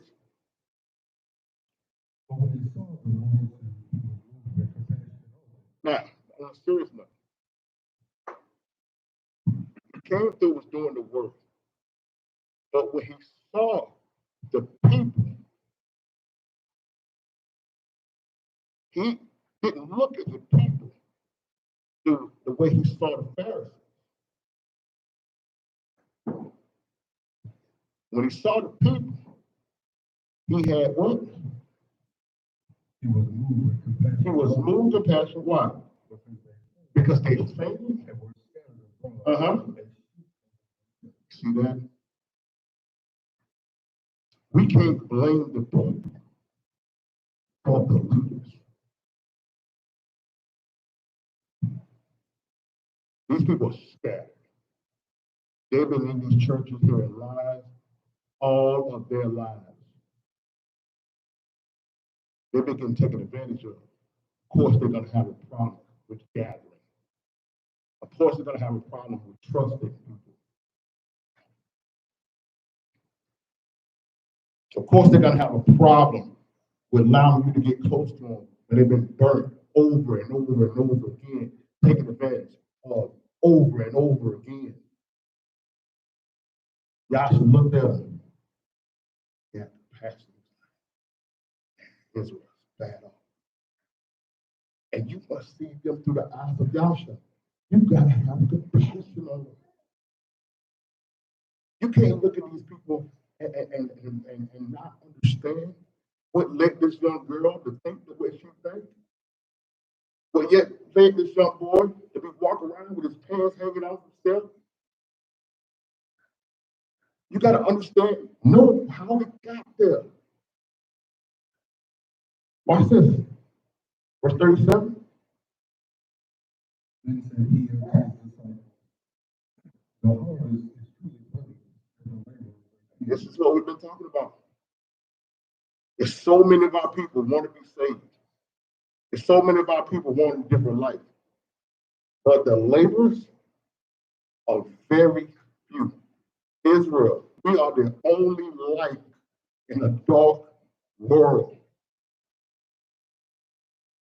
So he told us to do what in verse 39? 38. Pray ye therefore the Most High the harvest, that he will send forth laborers into his harvest. This is what we should be doing. Praying that the Most High send more laborers to stand along with us to go out and get this work done. Huh? Let's go to 2 Corinthians 5. Israel, we are the only light in a dark world.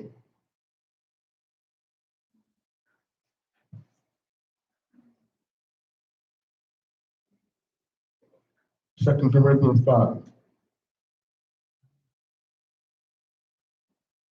And let's start there at verse 18. All things are of the Most High, who has reconciled us to himself by his sorrowful mercy, and has given to us the ministry of reconciliation. We understand that the ministry of reconciliation means reconcile, means bringing people back to the Most High. We have been given the ministry of reconciliation. It's not about bringing people to your sins. It's not about people doing what you say. It's not about people listening to you and seeing you as the authority. It is about bringing them to the Most High through Hamashiach. What did Paul say? Follow me as I follow Hamashiach. When our whole goal is to get these people, the dry bones, to stand as the army of Israel. It's not about getting followers, elders. It's not about getting members. It's not about getting people who know you and acknowledge you. And listen, let me also put this out here too. And I know this may go against what most people commonly think. But for you regular people that's out here that's a part of assembly, you don't need to necessarily be concerned with trying to get them to come to your assembly. That could be down the road. I mean, you get there, but that's why I tell people all the time that it's important for you to have your own relationship with Hamashiach, because if the only thing you can do is say, man, come to my assembly, come to my church, or check out my other video, then you really are failing the people. You understand? All of us got a favorite restaurant, right? But if you come across somebody hungry, you shouldn't just have to say, hey, let's go to this restaurant. You should be able to say, no, man, come on, let me give you some meat. You understand? Let me feed you. It may not be a great level of the restaurant, but a hungry person is going to be happy with the bologna sandwich. So whatever this you have, you should be able to give them right there, meet them right there where they're at. And then eventually, if they start saying, okay, yeah, where you attend? Okay, right to the center. Or who are you learning from? Okay, you'll check out my other food. But the relationship, the connection has started with you. They know you. They don't know me. You know what I'm saying? In that situation on TV, on the ball lot, hey, here my brother, this dude, heard my brother and his homeboy talking about truth. He just sitting over there, stretching working like this. It's working. And I heard something. So as our boy Lee goes, man, what that name, bro? Y'all do this every week. Every time I come to the city, he want to go to my man, my brother. He thought this was the true spot.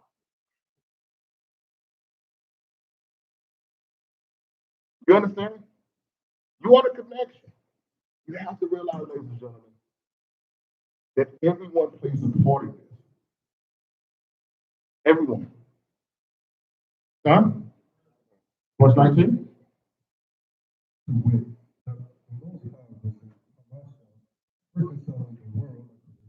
Right?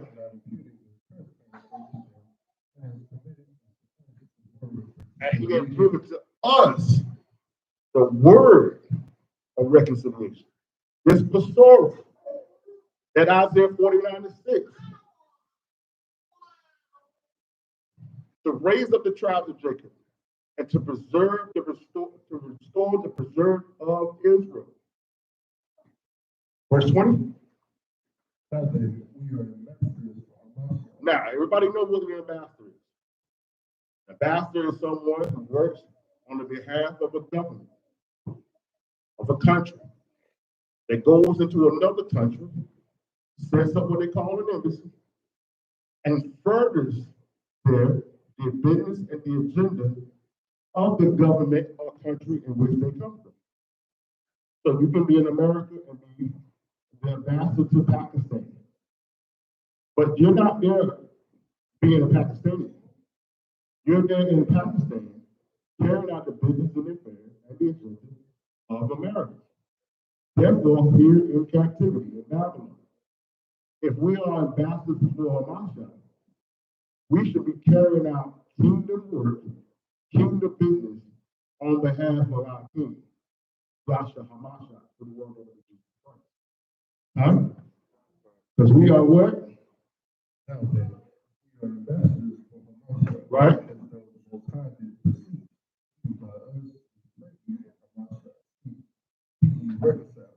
Mm-hmm. But he has made him to be sin for us. Hallelujah. Now let's go to Jeremiah 50. I need you to hold that and get Matthew 5. Israel, you're the only light in a dark world.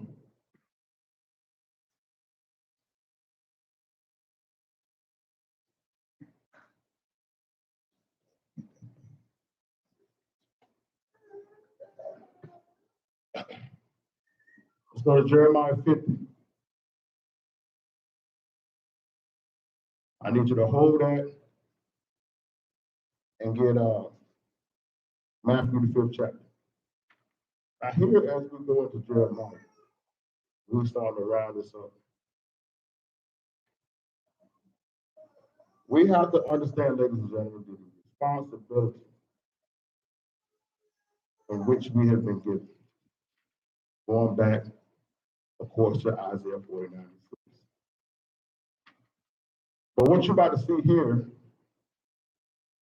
in Jeremiah 50 is going to be talking about of the time in which, all right, in time in which we are today. Because in 2000, in what they call 2020, with the shaking up of the world and the what they call reboot. A lot of people begin to do some self-analysis, self-evaluation of their lives. And they start to realize that what they've been doing from a religious perspective hasn't been getting it done, I would say. And during 2020, praise be to the Most High, we were able to get a lot of Christians out of the church because 2020 exposed the falsehoods of Christianity, but it also exposed what's the word I'm looking for here? The inability of the pastors to be the leaders in which our people require. You had a pastor, I know we were talking about one particular pastor that went in his house and then leave it. Like, you guys on your own. That's pretty much what he told us members. You're on your own. Like, I'm out. You know. So,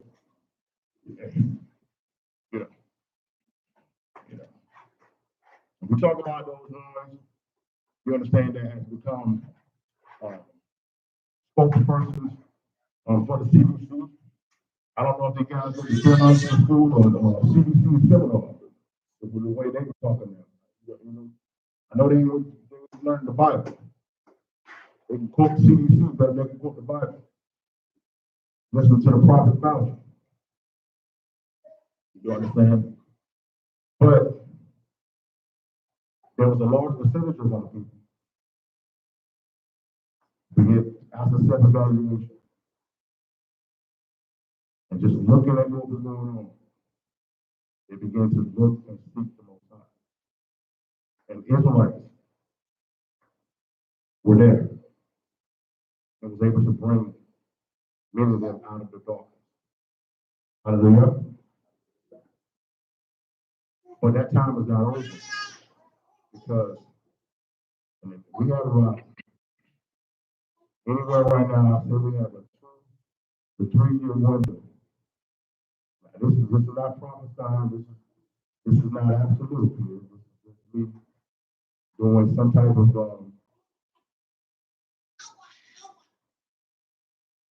analysis of what's going on and knowing what the scripture says. We have to be doing the next 3 years. I honestly believe that we have about 2 to 3 years period, which is left and which we can get some of our people out of the church and out of the world.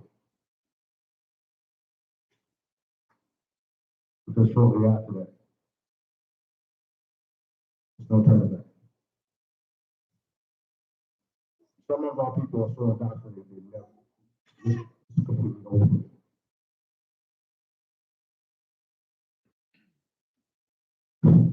I got sent a message today. It's not even funny. A person is having a conversation with their friend, and they said that, yeah, I didn't believe in the medical procedure. I took their $100 anyway.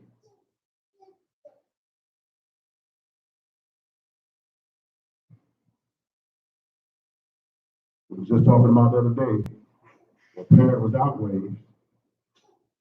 Their kid came home from school and had been given the juice and was coerced by a pizza party at the school.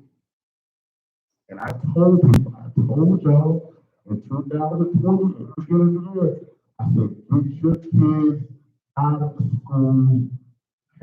For those who can't do it, have these real conversations.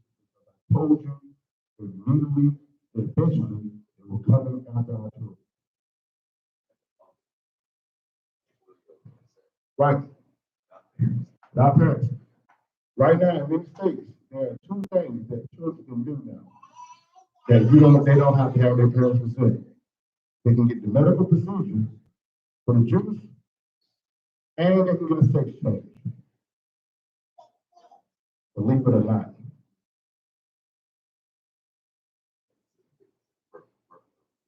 Oh, yeah, and no control, too. All courtesy of the Democratic Party that our people love. Thanks, Uncle Joe. Appreciate it, Chuck and Pearls.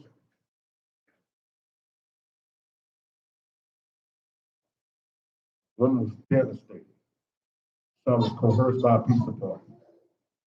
My nieces and nephews down in Florida was talking about that they were doing the same thing in their schools, having parties in the gym, having little pizza parties. It was all saying, hey, you can do this. Come and let us do this. Take this juice.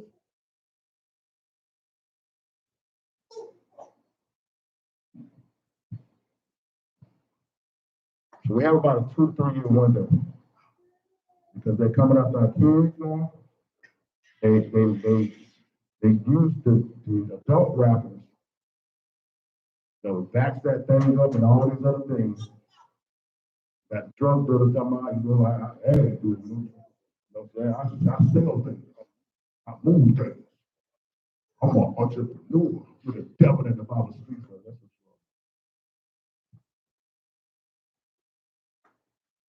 you are. So they use all form of coercion with our people.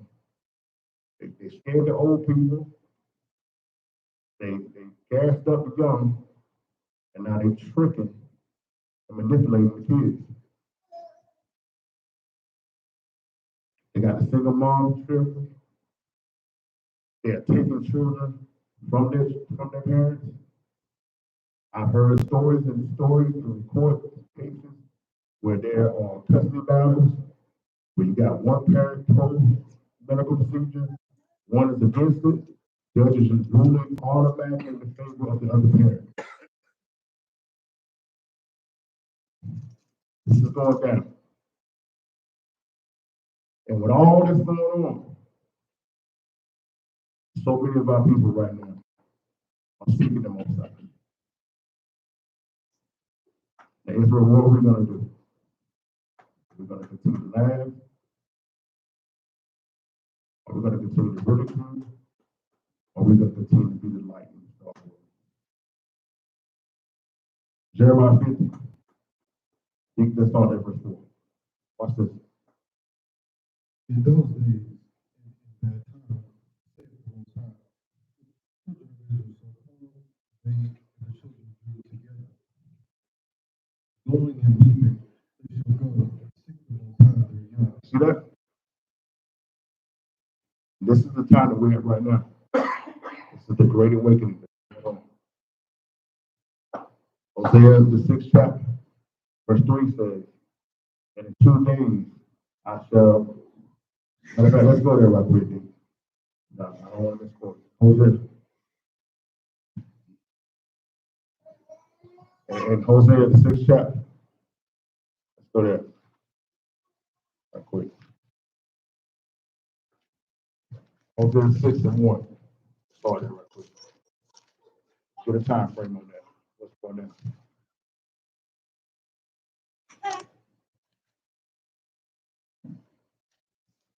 Hosea 6, verse 1.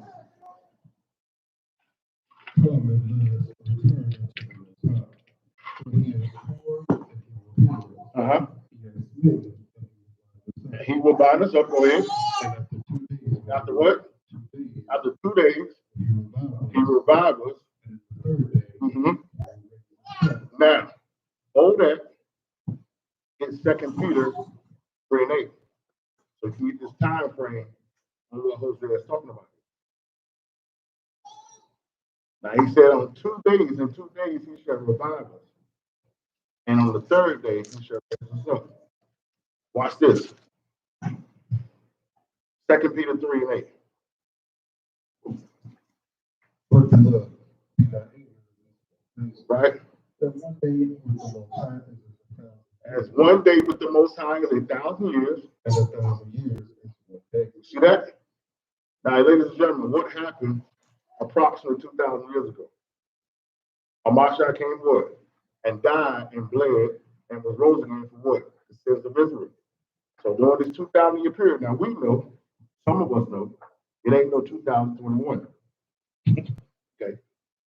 We know this whole idea of him dying and then that began, him being born began 1 AD. We know better than that too. Historically, it's to be proven that the truth of the matter is, according to the real time frame, it was really around between 45 and 30 AD when he was actually born. That's for another time. We can go into that deeper, and we will be in the coming year. Because I don't really like trying to put time frames to break things down because then people start thinking, oh, you know what? I don't know nothing. Just giving you an ideal of the time frame based on what the script says. Let's go back. So I wanted to show y'all that this time frame in which we talk about here in Isaiah, Lucky and Jeremiah 50, we are living in that time. Let's get that read again, Jeremiah 50, verse 4.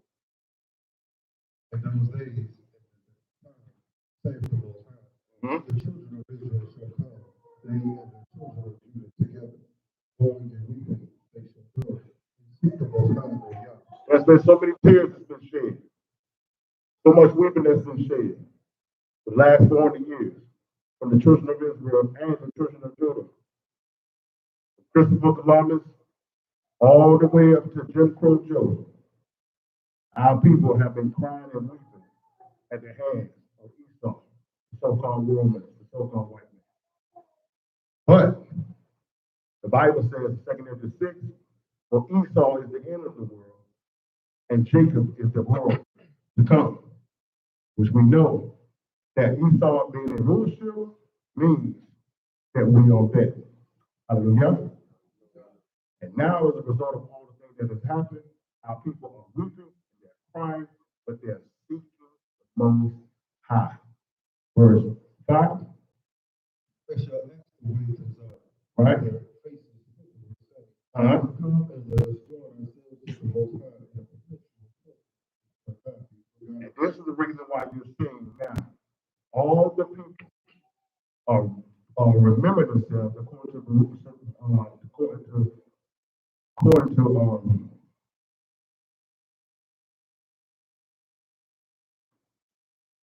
Baruch, the second chapter.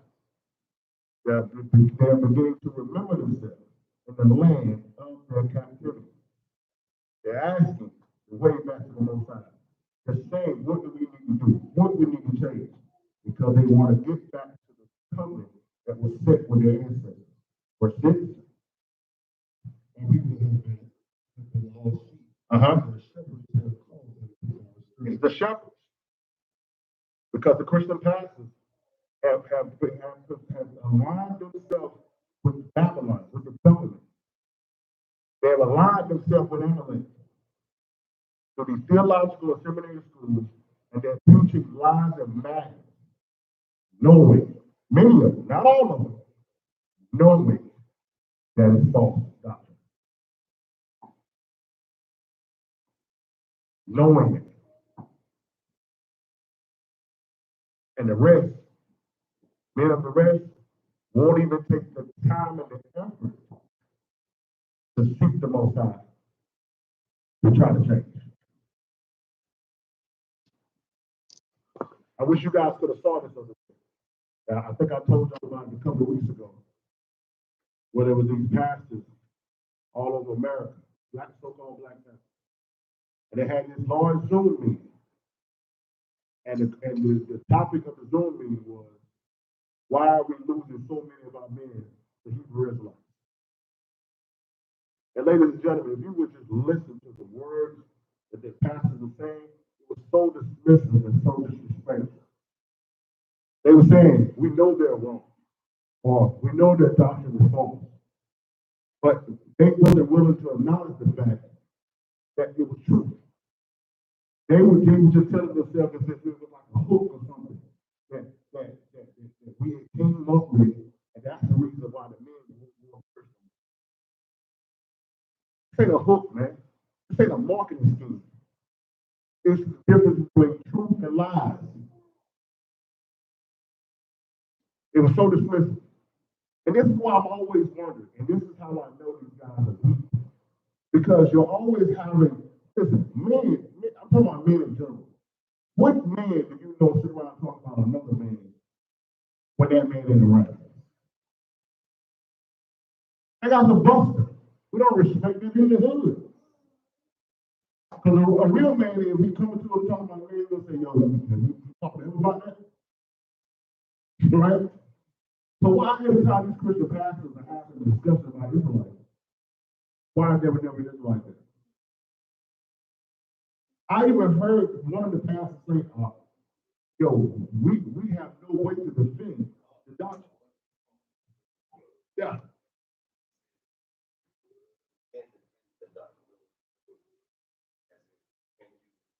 Yeah. Yeah. I don't know it.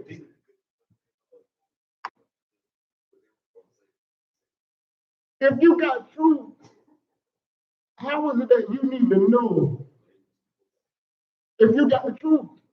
I mean, you actually mean like, yo, we can't defend it. Their doctrine. No, we don't know enough about your Bible. That's what you do. That's the bottom line. You don't know nothing about the Bible. And you think that what we're saying is our own doctrine when we actually have to show it to you in the Bible.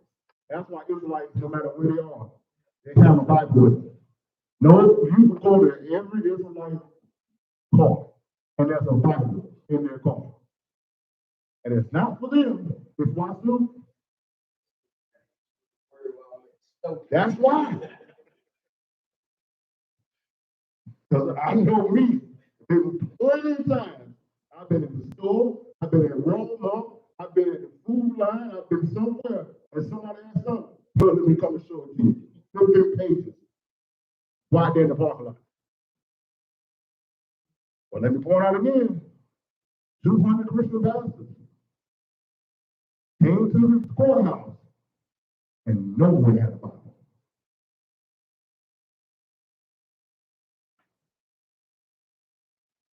So read that again, D. Jeremiah 50 and 6. My people have been sheep. Their shepherds have followed them. Right? They have turned them away from the mountain. So we was on the mountain, they turned them away on the mountain. Go ahead. The mountain to heal. They have forgotten their rest. And we forgotten our resting place. We can't blame this on us. We can't say we're pointing fingers. That's what the Bible says. You can't say we're judging, attacking. That's what the Bible says. What's this? Verse 7? Oh, they felt them and devoured them. So because our people were following these leaders, well, our people got caught out in the world with no covering. We're the ones that were destroyed. What did they say? We offend not. We offend not. Gentiles know, ladies and gentlemen. They know that they're able to do these things to us because we're out of the world. Why do you think they always get found out?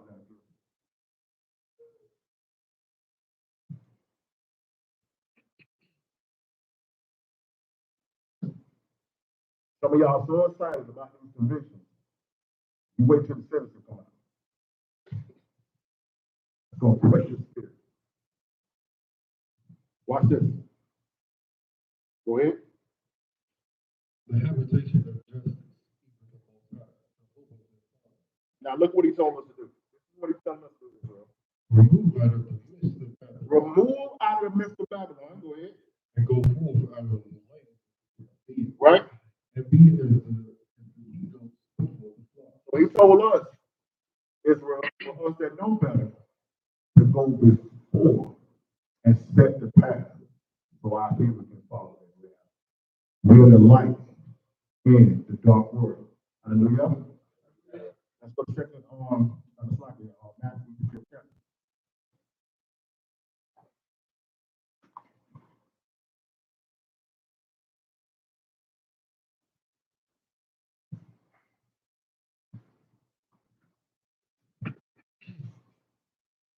Go to Matthew 5th chapter.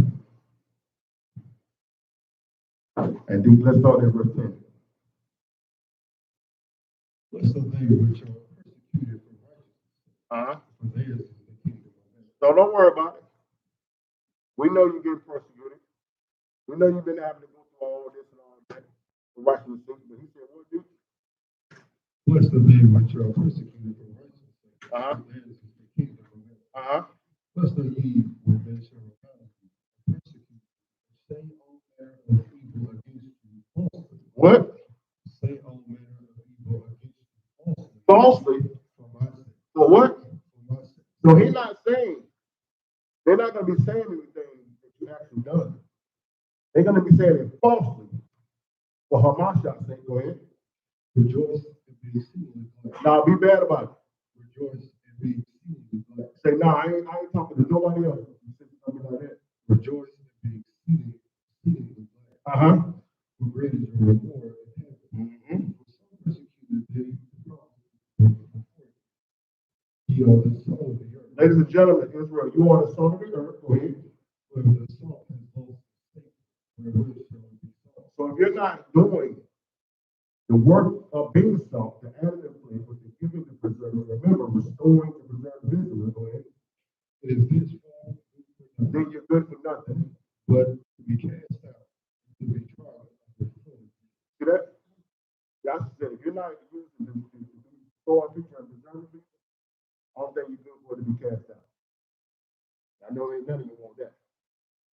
Verse 14. Ye are the light of the world. Ye are the light of the world. A city that is set on a hill. And this ain't talking about Christians. You can't come in here and read this and put Christian in there. It's talking to Israelites. This ain't no replacement theory here. You won't talk to no Christians. You talk to Israelites. You tell Israelites there what? Ye are the light of the world. A city that is set on a hill cannot be hidden. Go ahead. Neither do men light a candle and put it under a bushel, but on a candlestick, and give light unto all that are in the house. Let your light so shine before men, Right. that they may see your good works and glorify your Father which is in heaven. So we're doing these good works, ladies and gentlemen, not to receive glory, not to receive money, but to glorify our Father, which is in heaven. Now, let's go to Ezekiel 33. I need you to hold that and get Deuteronomy.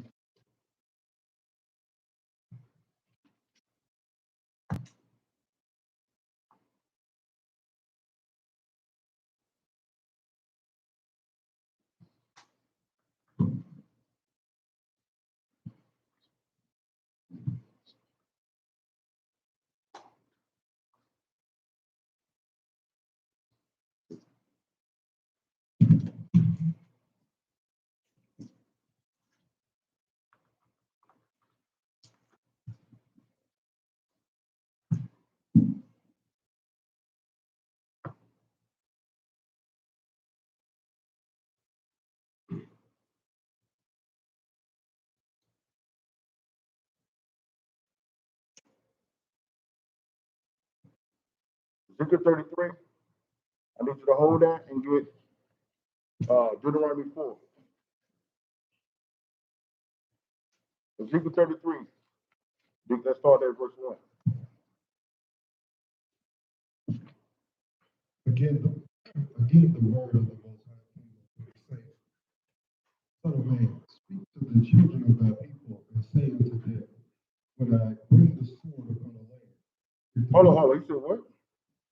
When I bring the sword upon the land. So he said, I'm bringing the sword upon the land, not the devil. Okay? You need to understand this.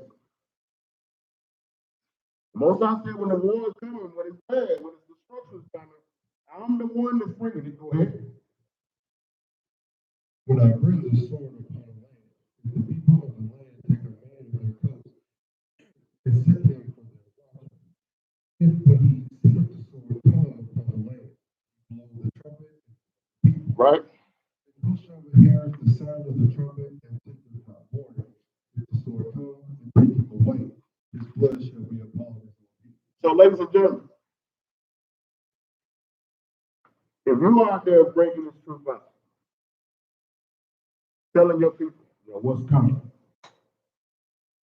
they don't heed the warning. They don't listen. And the Most High sent destruction.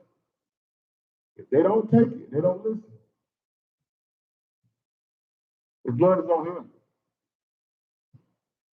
That's up to them. They laugh at you. They ridicule you. They disregard you. Say, what you talking about don't matter. So then what happens to them? But, verse 5. He heard the sound of the trumpet and took not warning. His blood should be upon him. When he that taketh warning shall deliver his soul. But the one who do listen, trust me, ladies and gentlemen, I know you want the whole crowd to listen. I know you want the whole family to listen. I know you want all your friends to listen. I know you want all the friends on your social media to listen. That's not going to happen. But it may be one or two. And they'll deliver their soul by you following the Most High. Watch this. Verse 6. But if the watchman see the sword come and blow not the trumpet, and the people be not warned, if the sword come and take any person from among them, he is taken away his iniquity. So that person that didn't make it because you did not because you won't share this life, they're going to die in their own iniquity. But his blood will require at the watchman's hand. But it's on you. You understand? You have to understand that. It's on you now. Because you didn't tell them. You didn't share this truth. You didn't help the people out. You didn't care. You got frustrated. You're like, hey, that's on them. See that? Watch this. What else to say, D? So thou, O son of man, I have sent thee a watchman unto the house of Israel. Therefore thou shalt hear the word of my mouth and warn them from me. You said what? Thou shalt hear the word of my mouth and warn them from me. And warn them from me. Thanks, D. So he said, you got to hear the word from my mouth and warn them from me. Verse 9. It's like in verse 8. When I say unto the wicked, O wicked man, thou shalt surely die. If thou dost not speak to warn the wicked from his way, that wicked man shall die his iniquity, but his blood will I require. You hear that, Israel? I know you keep trying to talk, but I told you, your loudest words will be through your life and your actions. It don't make a difference, ladies and gentlemen, if you out here talking all this, but you ain't living what you're saying. Because that's what people are really paying attention to. You don't want them. Their blood is on your hands. Verse 9. Nevertheless, if thou warn the wicked of his way to turn from it, if he do not turn from his way, he shall die in his iniquity, and thou hast delivered thyself. But you have delivered yourself. Huh? Now let's go to Deuteronomy 4. Israel, you're the only light in a dark world.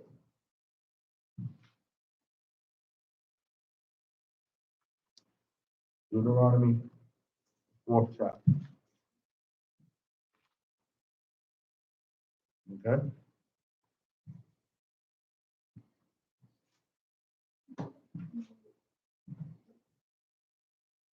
Deuteronomy 4th chapter.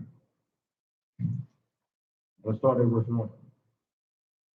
Now therefore hearken, O Israel, unto the statutes and unto the judgments which I teach you, for to do them, that ye may live. That you may what? That ye may live. That you may live for your own benefit. Okay? This is not about nobody else. It's about you, about your descendants. Huh? Go ahead. that ye may live and go in and possess the land which the Most High Yah of your fathers gave you. Because you understand, ladies and gentlemen, that he is the same way he set up with Israel in the promised land for ancestors. He's preparing the new Israel, the new Jerusalem for us. This is what Yahshua talks about in Revelation, the third chapter. He's going to bring down a new Jerusalem. Right there. He's going to restore all of the land of Israel, and we're going to go back into it in the manner which we came into it before. Judah's going to have it. Judah's going to have his land. Naphtali's going to have their land. Simeon's going to have their land. All these things. Okay? So don't worry about it. You got to do your part. Everything has already been prophesied. Question is, will you? Verse 2. You shall not add unto the word which I command you. Right? Neither shall you diminish all of it. And you may keep the commandments of the Most High your God which I command you. You see that? Talking about these Israelites out here talking about the book of the morning. These boys, boy, I tell you right now, you're going to get beat with minutes right. You talk about a guy by the name of Joseph Smith, a racist, wicked Edomite. You talk about this is the book we need to go into? Wait, no, wait, boy. Tell them again, dudes.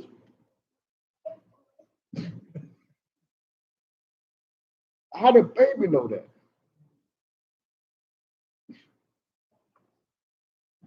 You know what I'm saying? Verse 3.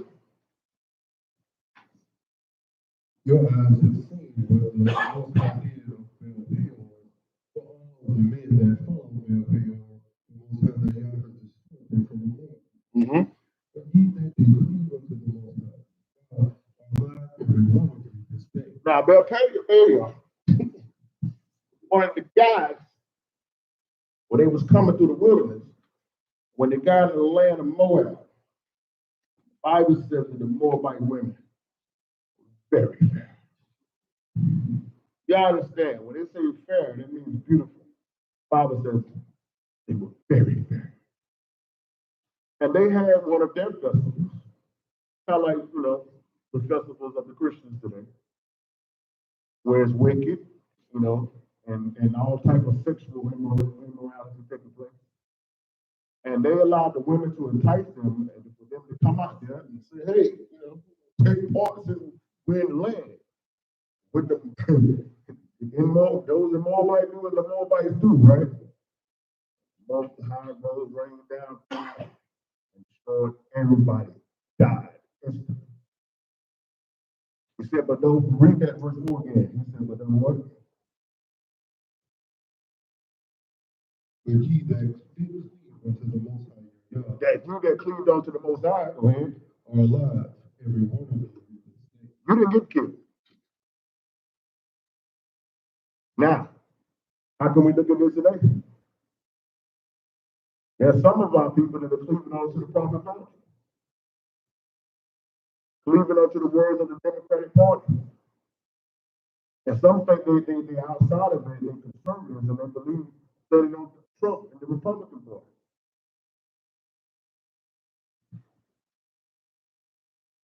Not going to go with what it is.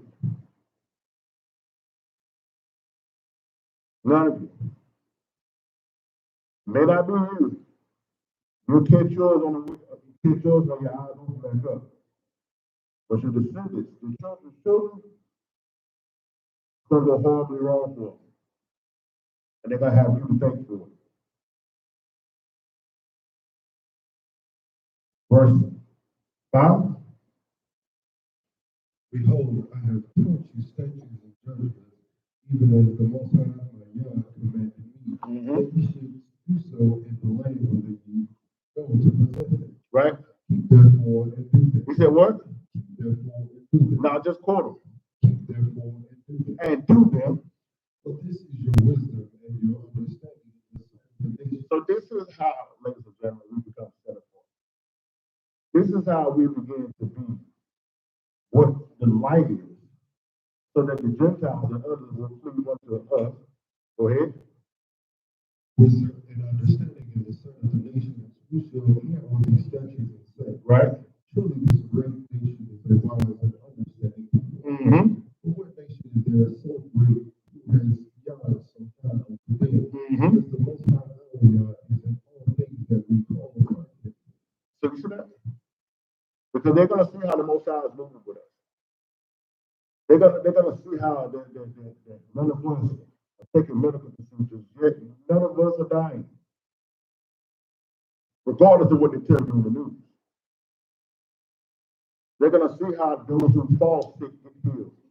They're gonna see how those who refuse to sell out and sell themselves out for a job and for a so-called mandate are still prospering and taking care of themselves. They're gonna look around, they're gonna start making notice like, man, everything is going sweet for them, but it's going horribly wrong for us. Surely these people are wise and understanding people. But notice how it starts with over. It's not fringes, it's not handgrafts, it's with living. He said, keep them and do it. Huh? Verse 8. And what nation is there so great? His statutes and judgments so righteous as all of his law. Right? Which I set before you this day. Because they're noticing that the Christians look, act, and live just like them. Yet in Israel, we don't. And we're supposed to have the same move. So it's going to become real clear. They're going to understand what these guys are talking about and what these guys are doing is two different things. I went to a Christian church in my neighborhood. They told me I had to take a medical procedure. They're taking my temperature to go. They won't talk to me. We sit in here, wear with each other, masked up. We can't go to the pastor, can't do this. But I came to an Israelite assembly. Everybody was in there showing love. I saw people get healed. I saw people get up out of wheelchairs. I finally understood the first lesson ever in my life. Yeah. Israel, you're the only light in the dark world.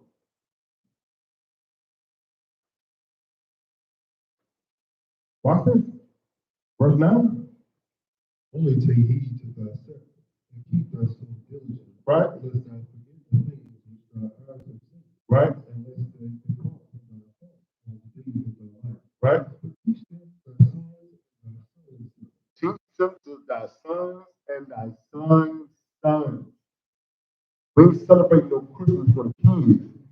We celebrating Passover for the kids. What are you talking about, man? That's foolishness. I'm gonna go with lies and satanic rituals for the kids. No. They're bringing that kids out of this.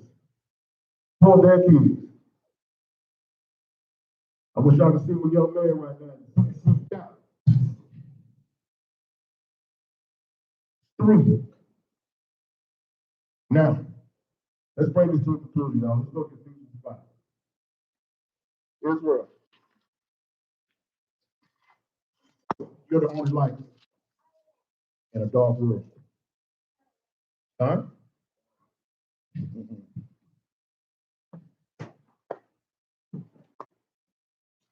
Ephesians 5. We just want to end out today with some marching orders. No teams love that. Ain't no lesson if you don't get no. But East Point and Shaolin, y'all better know that. Ephesians 5. And let's start at verse 1. Be ye therefore followers of the Most High as their children. And do what? And walk in love. And walk in hate and animosity. And walk in love. As Moshe also has given himself for us and a sacrifice to the Most High for a sweet smell of Savior. Right. For fornication, all uncleanness, covetousness, let it not be once named among you as becomes sin. This not should ever be in the same sentence of Israelite and fornication. An Israelite and uncleanness. An Israelite and covetousness should never be named amongst us. Should never be named amongst our siblings. Never should be named amongst our community. Watch this. Verse 4. Neither filthiness, nor Foolish talking. Now, this is another problem. It's because a lot of our people love to ridicule and clown and make fun of others. I don't understand. Listen, everybody loves a good joke every now and then, whatever, But the way some of our people act, it's disturbing. Making fun of people all the time, hurting people's feelings, allowing people to be the butt of jokes. And people don't want to be, that's why they kind of to themselves all the time because they're tired of getting, humiliated. That's not cool. That's not what the Most High. What else? nor jesting, which are not convenient, rather giving your thanks. But that's what you should be doing. If you see somebody that's in a bad situation, just take the most out of this, not you. But you shouldn't be, see somebody in the store, dressed, inappropriately or kind of off or whatever. You shouldn't be exposing, exploiting the last. That should be named among us. Okay? Verse 5. This you know, that no whoremonger, That what? no whoremonger, nor unclean person or covetous thing who is an idolater. Now, ladies and gentlemen, once again, I have to continue to remind my Christian brothers and sisters. If you're doing Sunday service, if you're celebrating Christmas, Easter, Thanksgiving, you are an idolater. You can say what you want to. You can say what my heart is, and I'm doing it in my heart. You are an idolater. Thus says the Most High, how you. So an idolater, what else? And any inheritance in the kingdom of God. You have no inheritance. None. You can tell the people you're wrong with whatever you know want. But the Most High knows what's going on. I'm trying to get you to understand. My heart is in the right place. Doing it for the kids. This is what we always done. Acts 17:30 says, for a time the Most High winked at our ignorance, but now he's calling all men to repent. He winked at our ignorance. We didn't know any better. Deuteronomy 28:64 said, we will be scattered across the four corners amongst the Gentiles, and we will serve other gods. But now the Israelites, our people, have been woke up, and Israel is telling you who you are and what the Most High commands, and you're not going to continue to say, well, this is our tradition, this is what we've always done. He's not going to listen to that anymore.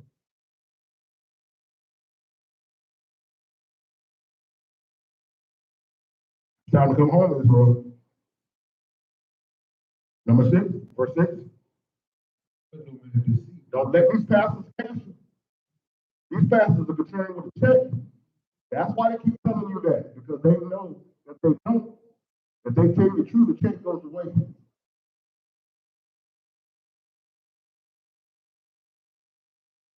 And I said it before, I said it again. How can you say that Christmas is for the Most High when the atheists celebrate Christmas?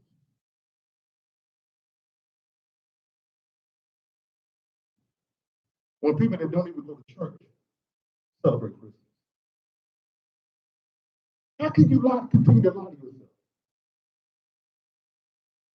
Y'all don't want to believe the truth. You don't want to believe it. You're killing me, man.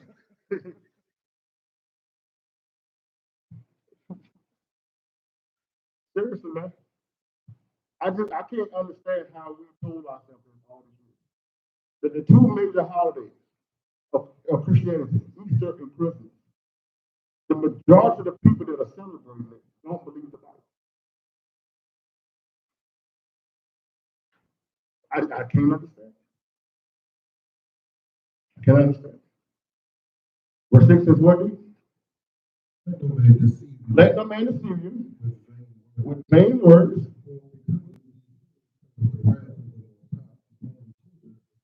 It's coming.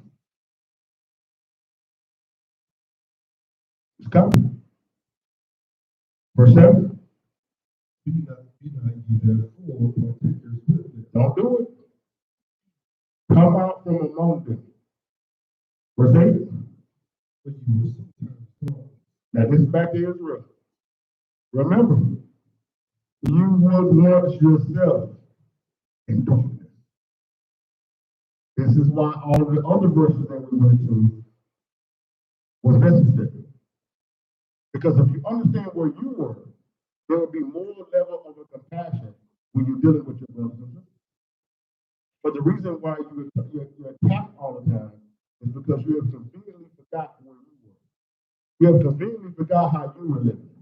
You have conveniently forgot what you're doing behind closed doors when others don't know.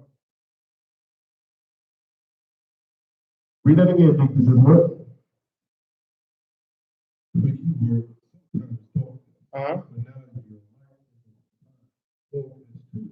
Walk as children of the light. Israel, you are the only light in a dark world. Verse 9.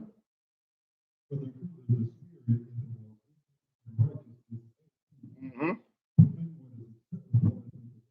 Right? But do what? You shouldn't be involved with it. You're supposed to do something. I'm going to go to the club so I can win people in the club. Man, come on. Come on. Come on. Why are we still lying to ourselves, telling ourselves this? No. No. Verse 12.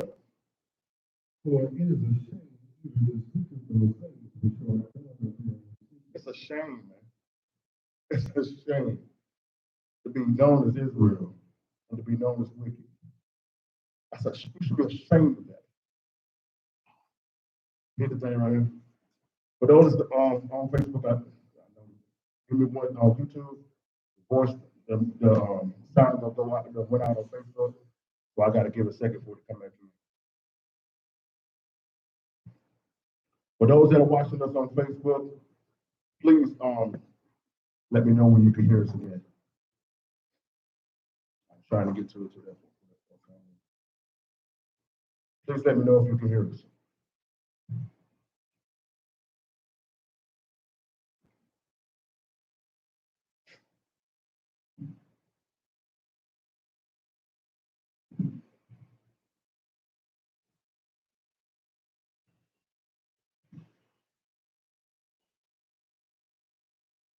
Oh, you can hear it? Okay, all praise. Let's get back in.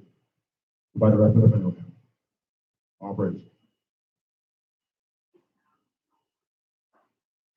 All praise. All right, verse 13.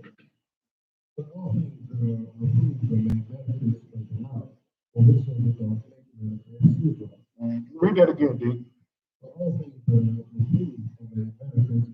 So what happens is when you correct these things, now the truth of that reproof now can manifest themselves in that person through the light. Go ahead. It's like, go ahead. Awake thou that sleepest, and arise from the dead. Mosai and Yahshua will give you the light. For my Christian brothers and sisters, I know many of you, you don't want to be wicked. You don't want to be off. You don't want to be deceived. You got to wake from the sleep. You got to come up out of the things of the world. And the Most High will give you the light. Watch this. Verse 15. see then that we walk circumspectly, not as fools, but as wise. Redeeming the time because the things are evil. Wait, listen, I'm telling you, we ain't got much time left. You don't got time to be wasting. I'm gonna get it right tomorrow. Just I'm gonna wait till January to do this. It's gonna be New Year, new me. No, start today. We know everything's not gonna change overnight, but when truth comes, you gotta receive it. You gotta make a decision. You can't keep sitting pondering. Every day in darkness is a day absent of light.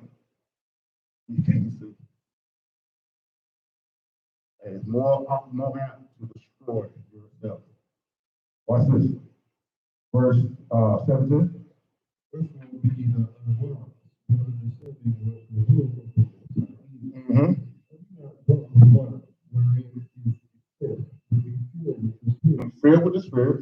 Speaking to yourselves in tongues and hearing and spiritual songs, singing and making melody in your heart to the Most High. We have to gather. We have to worship the Most High in spirit and truth. Israel is having a difficult transition with this. It's real hard. And this is why you're sad and you're angry and you're tense all the time, because you're not allowing these things to be released from your emotions.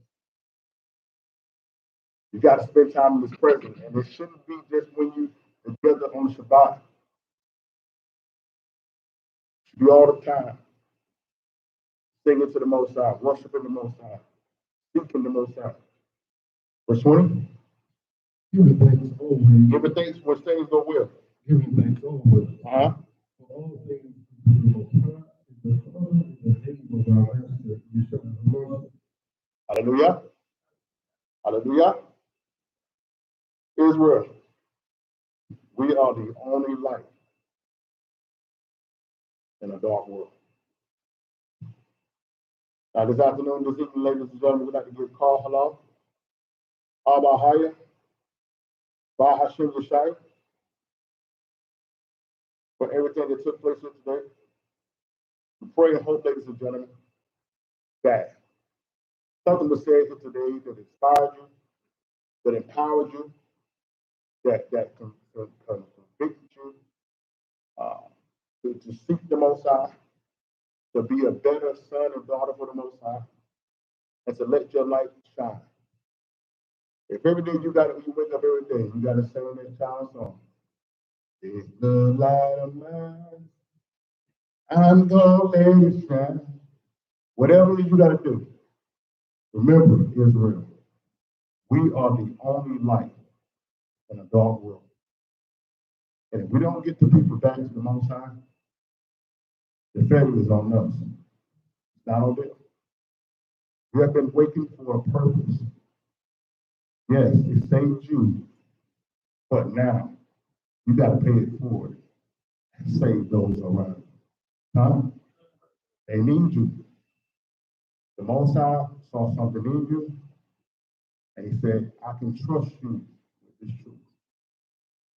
Question is, remember, you need to start worrying about how others feel about you and prove to the Most High that He was right when investing in you. They're going to spend all their time talking about what you used to do, how you used to live, whatever. It don't matter. But while all them talking, there's going to be someone listening. And that's the person all over this for. Don't matter who walks away from you. No matter who's walking away from you. It matters who ends up going to the Most High because of you. I promise you. This is what all this is for. Trust and believe, ladies and gentlemen, that it ain't easy. This walk is full of heartache. It's going to be got days of despair. You're going to feel like throwing in the towel. Some days that towel will be in your hand. It's probably going to help like this. Before it fully leaves your hand, just grab it. Pull it back. Pull it back.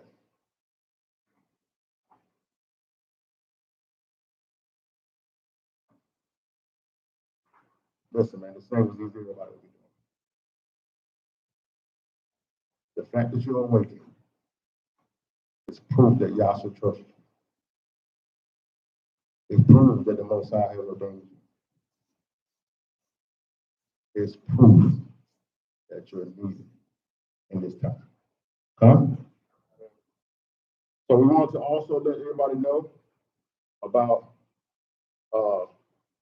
our set apart gathering that we're going to be doing with the Morey, Abadiah, Yahweh, and the whole Torah group family on Saturday, December 25th. We're going to be bringing out this truth. You understand? It's just another Shabbat to us. No matter what the rest of the world is doing, we still about kingdom business. So, all praise to the Most High for this wonderful opportunity to gather with the Bishop Pocket. The Torah group up in Greensboro at 1039 East Wendover Street. That's on Saturday, December 25th. And service will begin at 12. And we're really excited about being there. We love Abadiah and his lovely wife Katrina and all the Bishop Pocket there at Torah group. And just have this opportunity to go fellowship with the brethren. It's an honor and a privilege, and we're excited about it. What the Most High is going to give us for that day. Fellowship and worship. That'll be a wonderful time.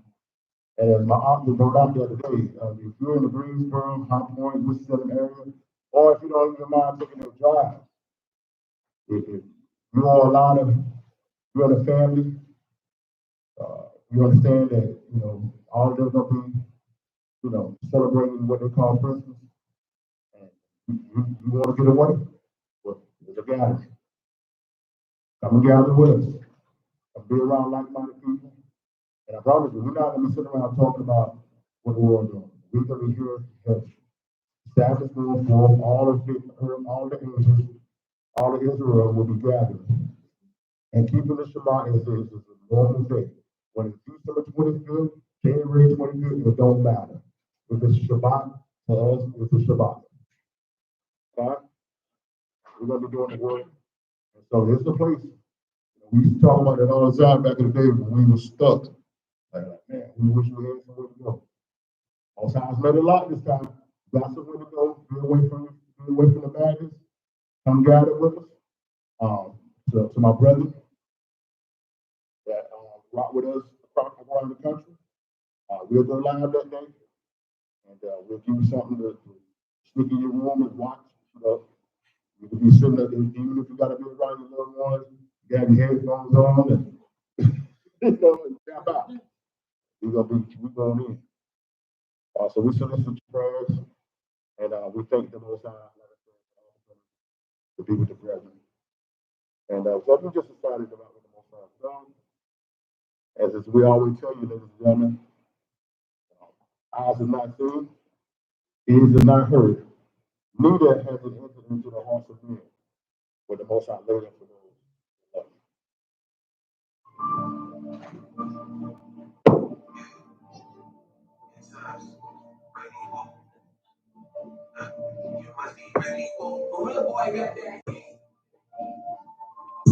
They say you got that glow, you must be really woke. I don't fly, they gotta repent. They don't make me know you wide awake. They don't do what the father say, but if you ain't repenting, you ain't really woke. I don't think they hear me though. Here we go. We back on that bitch you had. Feel like we been here before. Broken God's opinions, we can't let them keep our spirits low. All on the burn it up from head to toe. Really woke. That you give you a different flow. It ain't like you talking. I'm just looking feelings. It ain't so right. I can't follow it.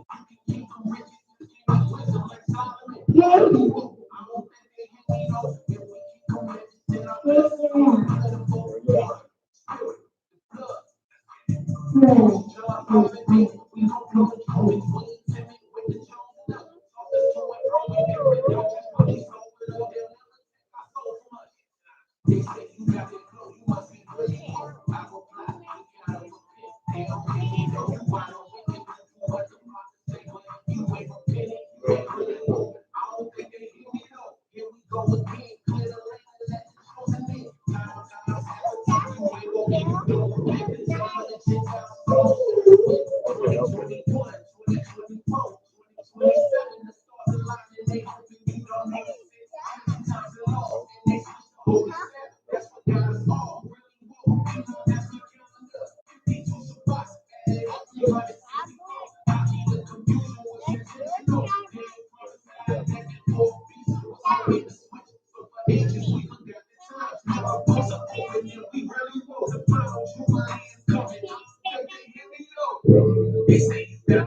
we always say, continue to steadfast, unmovable, always bound to the word of the Most High highest. We want you to know that we're going to be living every one of you. Come on, Scoots. Come on, man. We're rocking down. Come on, guys, Shalom, man.